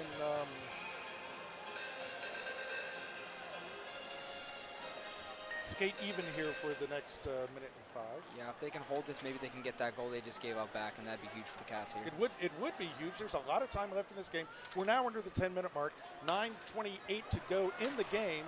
So there's a shot that's deflected off of Cusinelli's stick.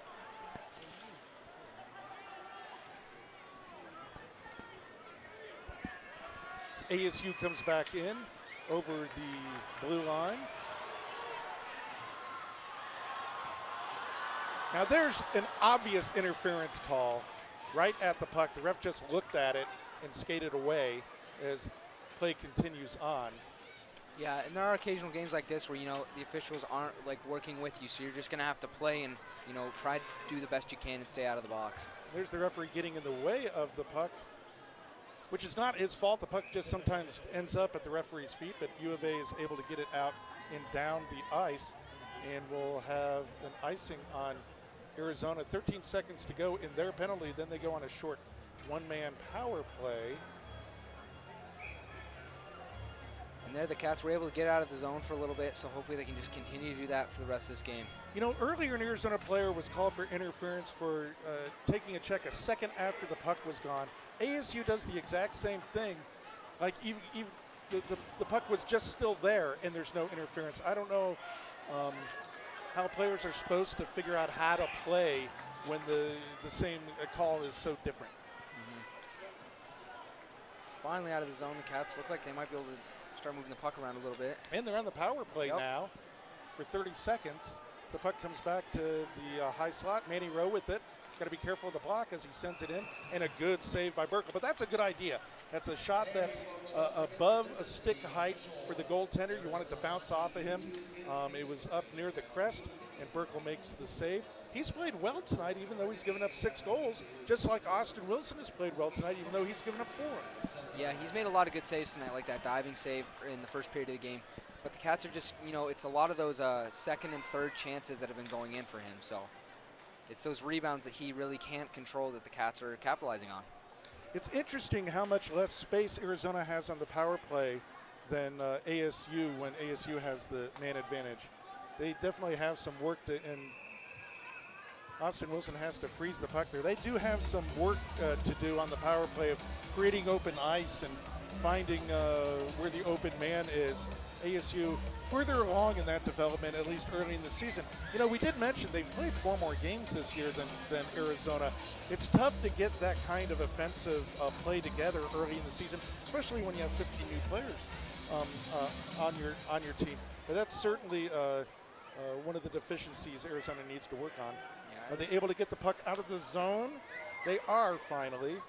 This is one of these times where Arizona has the puck on their stick in their zone and are still not able to get it out. Yeah, they really just need to get up, just maintain a little possession and just get to the red line and just send it. And they can't go into a shell here as Austin makes another good save there. The Cats can't go into a shell here. There's a lot of hockey left here. 7 minutes and 25 seconds to go in the game. Now, Wildcat fans, remember, with about a minute to go in the game, I'll run down to the Zamboni doors and wait for the game to end and talk to the player of the game and head coach Chad Berman after this game. Boy, it's a risky thing to do in the last minute because I just know this is going to be close and anything can happen. When I did that in the last game at the end of last season, we went to overtime. The Cats were down by 2 goals when I left the box, and they were tied and going overtime by the time I got to center ice. So anything can happen quickly. Oh, there's a shot and a good save there by Burkle. Good hard shot coming off the wing. Yeah, that was a nice shot. And here's another time there's some stick jousting going on. I think we have an icing against ASU, but you easily could have thrown a couple guys there. And you wonder at this point in the game, why not throw a couple guys there to send a message? I mean, that easily could have been even a coincidental minor. I think the referee's looking right at these things and not calling them, so this is his decision. This is how he's calling this game. Cats win the face-off. Try to send it low. There's one right in the slot. Boy, they just got a little too close to the goaltender. They couldn't figure out what they wanted to do there. I think Justin Plumoff needs to shoot that puck and try to get it high there. He wasn't going to get it across the slot. No, I think they were just looking at how that cross-ice pass has worked for 2 goals this game. They were just trying to do it. And Jack Burkle was on top of him and just be able to disrupt the pass. Yeah, when you're that close, boy, and it's so, we talk about what a player should do. They have to make these decisions so quickly that it's easy for us certainly to sit in the box and say a player should have done something. Yeah. Play continues on, and we're in the Arizona zone where ASU tends to live, even though they're down by 2 goals. 6:35 to go in the game. ASU with the puck, and the puck in the slot. They whirl around and send it right on goal. A good save. And there's a shot that goes high off the glass but stays in play. Manny Rowe digging for it there in the corner. Cats with the puck on their stick, and another one. Are they able to get it out of the zone? They do. Orion Olsen, the captain, sends it down and heads to the bench. He was certainly out of gas there. This is another thing, Jackson, in the last 5 minutes of the game. Got to have short shifts here. Don't want to be caught on the ice at the end of your shift. Yeah, and being trapped in the zone like the Cats have, and it makes it really hard to get out of the zone, while the Sun Devils can just interchange a player or 2 at a time and get fresh legs out there, while the Wildcats are just struggling for the air. Boy, you can feel this big crowd here at the TCC kind of hold its breath. We're down to the last 5:45 of the game. Arizona with a 2-goal lead, but you just get the feeling that lead is not safe. Yeah, I mean, as we saw last night, the Wildcats gave up a few 1-goal leads, and they've given up a few leads to make it a tie game here tonight. So a 2-goal lead is, a comfortable lead in some cases, but tonight I'm just not sure if the Sun Devils are going to let them walk away with that 2-goal lead easily. Well, they're certainly not going to give anything away. This is a highly skilled Sun Devil squad. They've certainly shown that. They just aren't up on the scoreboard as the puck squirts in again on goal. Another Arizona player with the puck on his stick not able to get it out of the zone, and it comes back to the point. ASU maintaining possession now to 5 minutes. Is it going to come out? The puck does come out to the center ice. And see, it's that effort you're just going to have to put in and get the puck out of the zone. I mean, whatever you can do at this point to get it out, you got to do. ASU goes for a change, and the U of A needs to push this puck out of the zone. Let's see. And they got to keep the guy from going straight down the slot. That's Jake Savona, who just danced right through the slot with the puck. And a good save by Wilson. Can Arizona get the puck out of the zone? They just can't, even when they do get it out, they're having a hard time maintaining possession and be able to get into their zone nearly as much as the Sun Devils are able to just walk it in and just stay there. Cusinelli kind of trying to dog ASU there, but they come right back in the zone. Good stick there by Arizona, but ASU maintains possession. Now stolen by Arizona, who turns and does not get, he does get this out of the zone, and Staluth in on goal. He was hooked, no call. Puck comes back to the slot. I don't know what Staluth was doing, just giving up the puck there. There was no Wildcat player there. Manny Rowe now with the puck at his own blue line.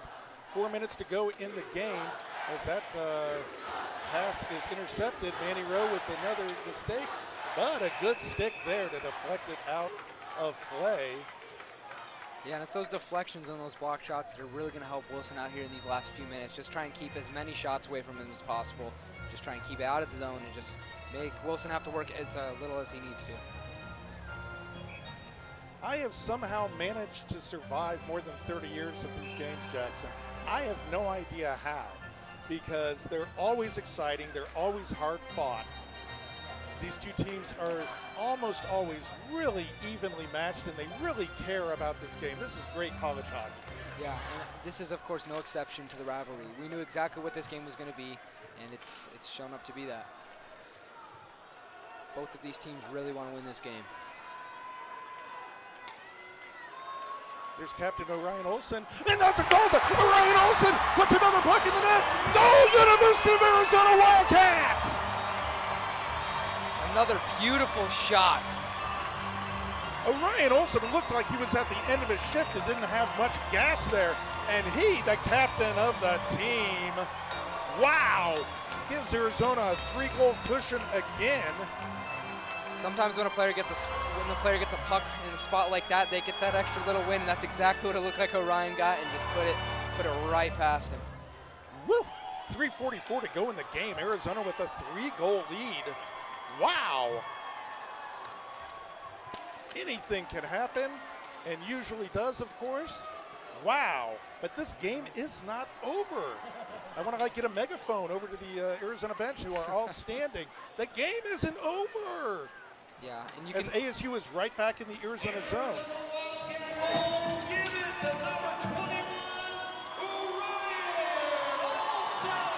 So Captain Orion Olson with a goal. His dad, Wes Olson, in the stands here must be very proud that the senior captain of the Wildcats scores that goal. He shoots, he scores.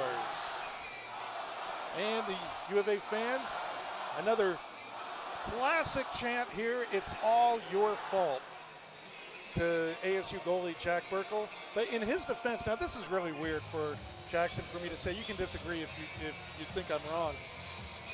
Jack Burkle's given up 7 goals, and I think he's played a good game in goal for ASU. Yeah, a lot of the goals that have sneaked past him have been really hard goals to stop. Yeah. You know, it's those second chance goals, those cross ice goals, and those shots like that where it's just, you know, you let a player like Orion Olson have a clear shot at the net like that, pretty good chance he's going to bury it. But I mean, he's had those diving saves, and he's had a lot of saves that, you know, some goalies just wouldn't. So I think he's played a great game. Boy, we wondered where the offense was going to come for this very young Wildcat squad. 7 goals in the first game that they play against ASU. That's not what I was expecting.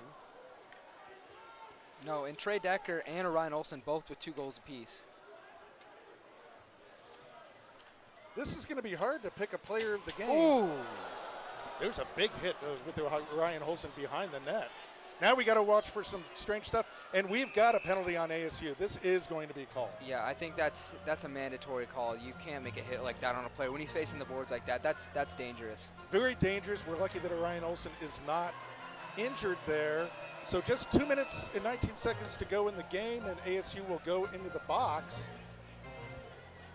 This is when you don't want the silly stuff to start happening, Jackson. It looks like the game is out of reach for ASU, and you just don't want that kind of stuff to happen. Yeah, and it's hard for a team to, accept that, with 2 minutes left in the game, they're pretty much out of it. And, they get frustrated, they get chippy, they might do something, that they normally wouldn't regularly do. And that's when they get the opportunity to, do something that could potentially hurt a player, and just when you don't need to. So we'll just hope it stays clean here. The Cats don't need to score on this power play. They just need to keep ASU from scoring. They should really play some keep away here. They're doing a good job of setting up in the zone. I wouldn't take a shot unless it was just a fabulous, fabulous shot. Yeah, just an absolute clear shot. Like that one right there that goes off the end of the ball, and there's a goal. There's a goal by the University of Arizona. The Wildcats score again. I think that's Ethan Stalhuth. What do you think, 18? Looks like he's the one going to the bench first, so I'm going to have to go with you on that one. And I guess that's exactly what you're saying. Don't take a shot on that power play. Don't take a shot unless it's going to be a goal. See, Coach Gasson has sent in the play, and they have executed it well. So the Cats now have doubled up ASU 8-4. With 1:43 to go in the game. They did a good job of setting up in the zone. That was the first time this game that the Cats have looked really good on the power play setting up. I don't know if that's just a little deflation on ASU's part with a couple minutes to go in the game, but they did play keep away, and they set up for the right shot. And again, they caused that chaos and mayhem in front of the goaltender. Yeah, and that's what led to that goal, that mayhem where, Jack Burkle might have not been able to see that puck in it. He lost track of it. Yep, so Ethan Stalhuth with the goal.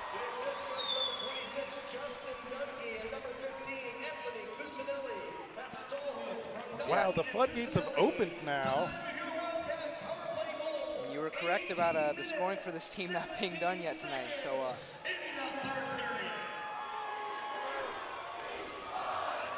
hey, goalie, it's all your fault. It's all your fault. He shoots, he scores, and I'll say it once again. For most of these goals, Jack Burkle's not to blame for any of these goals. He has not given up bad goals tonight, yet he's given up 8. Yeah, I mean, there's really not much he can do there when it's something like that happening. He can't see where the puck's going. It's an odd man situation. It took a weird bounce off the wall, and the Wildcats were just there. That was an unfortunate there's a dangerous bad hit on an Arizona player who's still down. Is he going to make it to the bench? Just barely going to make it to the bench. Let's see what happens here. That's Orion Olsen. No. Oh, he's barely making it to the bench. That's Charlie James, and he is hurt. I got to run to center ice, bring us home. Well, here we go with a little more scuffle right here. The fans really getting into it now with a little extra scuffle going on all over the ice. We'll see what happens here. I'm sure this has something to do with the hit on Charlie James. It looked like he went a little awkward into the corner of the Sun Devils bench. Looks like he's struggling on the Arizona bench.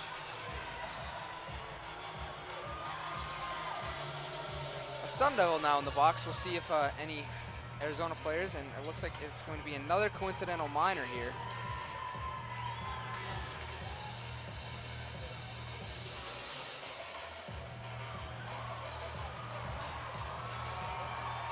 Charlie James now being escorted off the ice with the help of another player and a trainer. Roy Grandoff exiting in fashion. I'm not sure if he just had a 5-minute major or a game misconduct. We'll wait for the call on that one.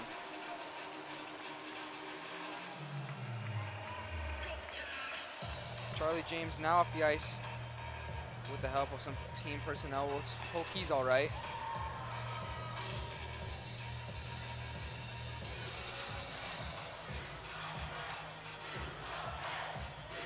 fans getting into it with the U of A chant now.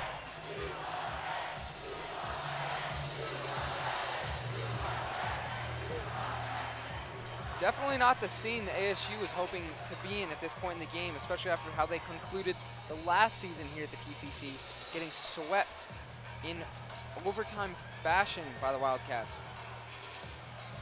So we're still waiting for the call on those penalties. And it looks like we're back to 4-on-4 action again. 2 minutes roughing and a 10-minute misconduct. Wildcat penalty on number 11, Roy Randolph. 2 minutes for roughing and a 10-minute misconduct. Time for both penalties, 19 minutes, 3 seconds in the third period. So it looks like, it's again, coincidental minors, and both players did receive a game misconduct, and that is why they left the ice. The Sun Devils really just trying to make a last-ditch effort here to make something happen. 4-on-4 play for the remainder of the game. A little extra action still going on behind the play. These ASU players definitely upset. Another shot by Tyler Griffith on net, and it looks like the Sun Devils might just hold it in their zone for now. The fans really getting into it now, seeming as though they have won the game at this point. And it appears as though there's going to be another scuffle here. Not sure what this one's about now. The officials got in there quick, though. They don't want this to have to go on any longer than it needs to be.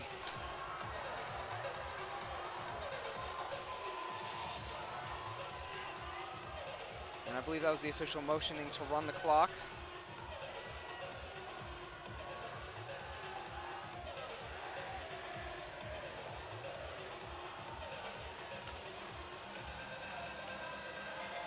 And it looks like that's going to be the conclusion of the game.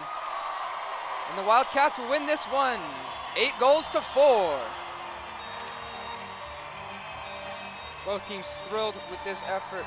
Orion Olsen and Trey Decker with 2 goals apiece. Tyler Griffith, Justin Dungy, and Josh Larson all with one. A huge game for the Cats, especially in their first facing with the Sun Devils here.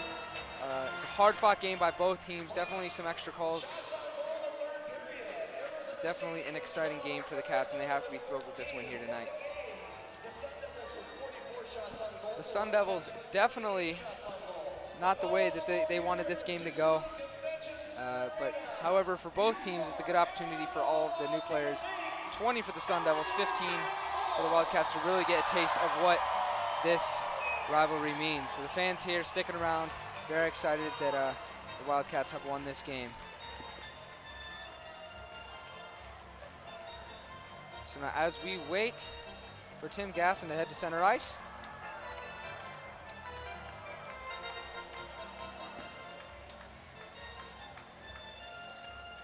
now the Wildcats will do their end of game salute to the fans.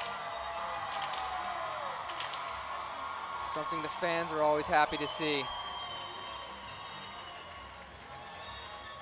A great showing of the University of Arizona Wildcats tonight. And now we're gonna send it down to Tim Gasson at center ice.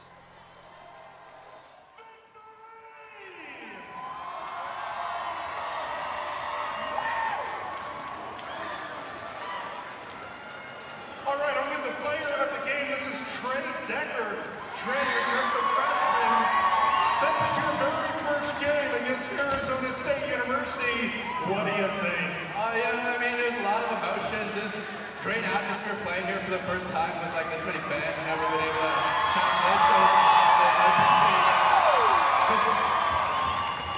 So what do you think you learned about your new teammates in this game against ASU? Well, I mean, honestly, you can tell the crowd's always in it, and that always pushes the momentum just to get better and better. So, just pushes for good battles. Here's your star of the game, Trey Decker, and everybody go see your teammates.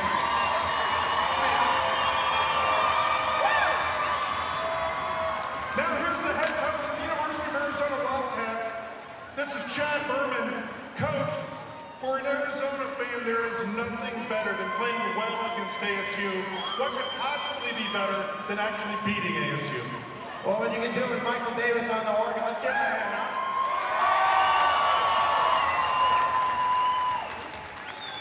A lot of fun. It's good to see you guys out here early. was a good battle. This is only the beginning. We'll get back to work, and now we got to back at it. We're in Tempe Wednesday. Hopefully we can continue to make you proud. Now, Coach Austin Wilson, your senior goaltender, looked much sharper in this game tonight than he did last night. Is that the kind of senior leadership that you need from your goaltender in this season? I actually thought top to bottom, we were better than yesterday, no question, and we came back to the house better.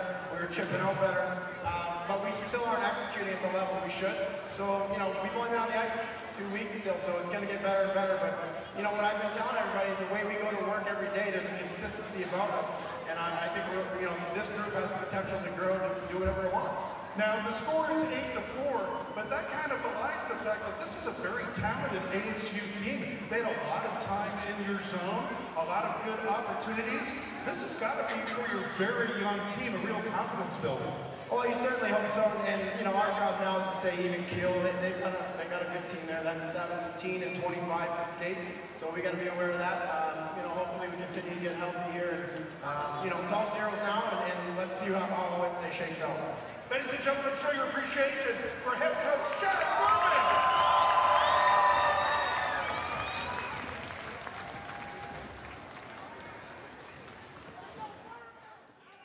So now we're back in the booth with me, Jackson Peters. You heard from Trey Decker, the player of the game, freshman, his first game with the Arizona Wildcats with a strong performance with 2 goals. Absolutely working very hard, really showing what he's made of on this team. After that, Coach Berman talking about how he still believes that this team has room to improve and how he believes that they should be playing at a higher level than they are currently. So it'll be interesting to see in the next couple of games if that is true and if this team is able to really enhance their skill of play. The power play and penalty kill tonight were a huge aspect of this game. The Cats being on the kill and the power play quite often. It's always expected in a rivalry game against the Sun Devils that such will happen. So they will definitely be working on that. And they also were trapped in their zone for much of the game. Arguably, the Sun Devils dominated most of the possession in this game, but the Wildcats were able to capitalize on opportunities that ASU just left wide open for them. A couple of cross-ice passes, a couple of quick shots, and those second opportunities, those second rebound opportunities that Sun Devil just wasn't able to clean up. So again, at the end of this game, it's the University of Arizona Wildcats 8 and the Arizona State Sun Devils 4.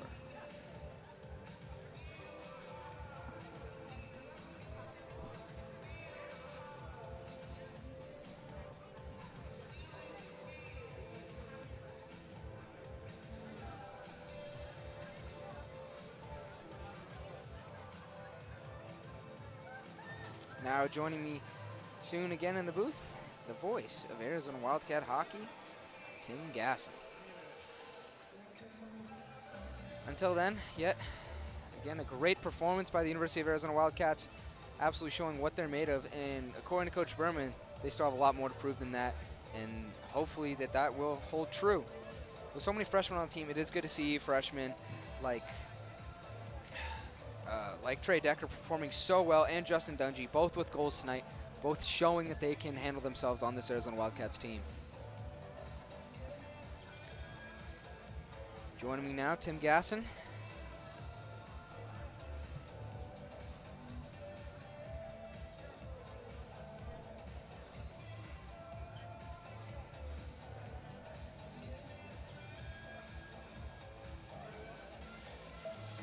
Well, Jackson, wow, what else is there to say? If we want excitement. That's definitely where you go for this excitement. A lot more exciting than I thought this tilt might be tonight. That's what we get when we get ASU and the U of A together. Yeah, a lot of goals, a lot of good opportunities by both teams. So Trey Decker, the player of the game, as named by University of Arizona head coach Chad Berman. It's an 8-4 final score victory by the University of Arizona Wildcats. I don't know if the score is lying or what. It just seemed like ASU spent the entire game in the U of A zone. They just weren't able to get those big skill goals that Arizona was tonight. Yeah, and that's the thing. Wilson was just on top of it tonight. I think he played a big role tonight. He was tracking the puck, not letting a lot of those second chances that I think ASU was looking for get through. And unfortunately, yeah, the Wildcats weren't able to get out of the zone, but when they did, they capitalized on, the breaks that ASU had left open for them. Well, and they certainly did, and they got timely goals and timely penalty kills. This is kind of like last night's game, Jackson. Arizona beat Grand Canyon University 5-3, and it was the kind of game that coaches can like because they win, but they can also get their team's attention because they know things they have to work on. This game is exactly the same. I hope this young squad, I'm sure, doesn't realize that they have figured out the game of hockey because they scored 8 goals against ASU. They had problem breaking out of their own zone. They had problem breaking up zone possession by the opposing team. They had trouble staying out of the box. This is still very much a young Wildcat squad in a work in progress. But to get this kind of huge win this early in the season has got to be an incredible confidence booster, especially to the young freshmen and the younger players on the squad. Yeah, and I think that's exactly what those young guys needed. They needed that, we can do this as a team, and that's exactly what they did tonight. They dominated the scoreboard. They were in their zone a lot, but I think that's something that they can adjust to. But the goal scoring is sometimes something that players struggle with, so having these freshmen score quickly in the season is huge. That's interesting because players at this level, if they have a scoring touch, they have a scoring touch. Sometimes it's harder to teach that kind of excellence, but you can teach defense. You can teach getting sticks into passing lanes. You can teach that kind of stuff. It's obvious that we have young players here with really good skill level here at Arizona, and maybe that other stuff can come. And a lot of Wildcats scored goals tonight. Captain Ryan Olson with 2 goals, Trey Decker with 2 goals, Max Mayer again with a goal, Ethan Stalyuth, Ty Griffith, and Josh Larson all scored goals tonight. It's an 8-4 victory over arch rival ASU. And I just have to say, Jackson, as U of A student, this is your first ASU U of A game here now attending the University of Arizona. So what do you think about this rivalry up close? I knew it would be a big rivalry growing up in Arizona. You know that the Arizona State, University of Arizona is a huge rivalry. Never thought it'd be anything this competitive. These guys are all over each other, absolutely trying to fight for every puck. And I think, these two teams playing in hockey is the perfect way to see this rivalry unfold between these two schools. And, you saw it with the fight. You saw it with how hard these guys were fighting in the zone, that this is what we expect to see. Well, U of A fans live and die with this rivalry. And tonight, Wildcat fans, we live. We live big, a big 8-4 victory over our arch rival ASU. But the challenge is always there. Guess what? These two teams play in their next game next Wednesday in Tempe. So this is the great thing about sports, especially college sports. ASU has an instant chance at redemption on their home ice to show that not only can they dominate zone time, but they can put pucks in the net. So these young kids, these young players at the University of Arizona better not think that they've got this figured out because they get ASU in their next game next Wednesday. They're going to have focus. Yeah, and I was talking to Lindsay about that. It's almost like this game doesn't even end. It's like it continues into Wednesday because, the grudges and, the little chirps between players, it's going to carry into Wednesday. Those same guys, that's only 3 days away. They're still going to be upset with each other. They're ready for that game on Wednesday, and I'm sure Arizona going to that room, Arizona State, they're like, bring us Wednesday. We want to play them again right now. That is a wonderful statement, Jackson, because the rivalry with ASU never ends. So this game never ends. And, the look on the ASU players, as I saw as they were leaving the ice, certainly showed they're thinking, and I'm sure they're talking about right now Wednesday. They're talking about Wednesday. So we'll have to see what happens with Arizona and Arizona State this next Wednesday. That's in Tempe. The next Arizona home game isn't for a few weeks in October, so that'll do it for our first homestand here. Arizona 2-0 on the year, defeating the ASU Sun Devils by a score of 8-4. So for my entire team, including Lindsay Carpenter and Jackson Peters, I'm Timothy Gasson, and we'll see you soon on University of Arizona Wildcat Hockey. The Cats winners 8-4 over ASU.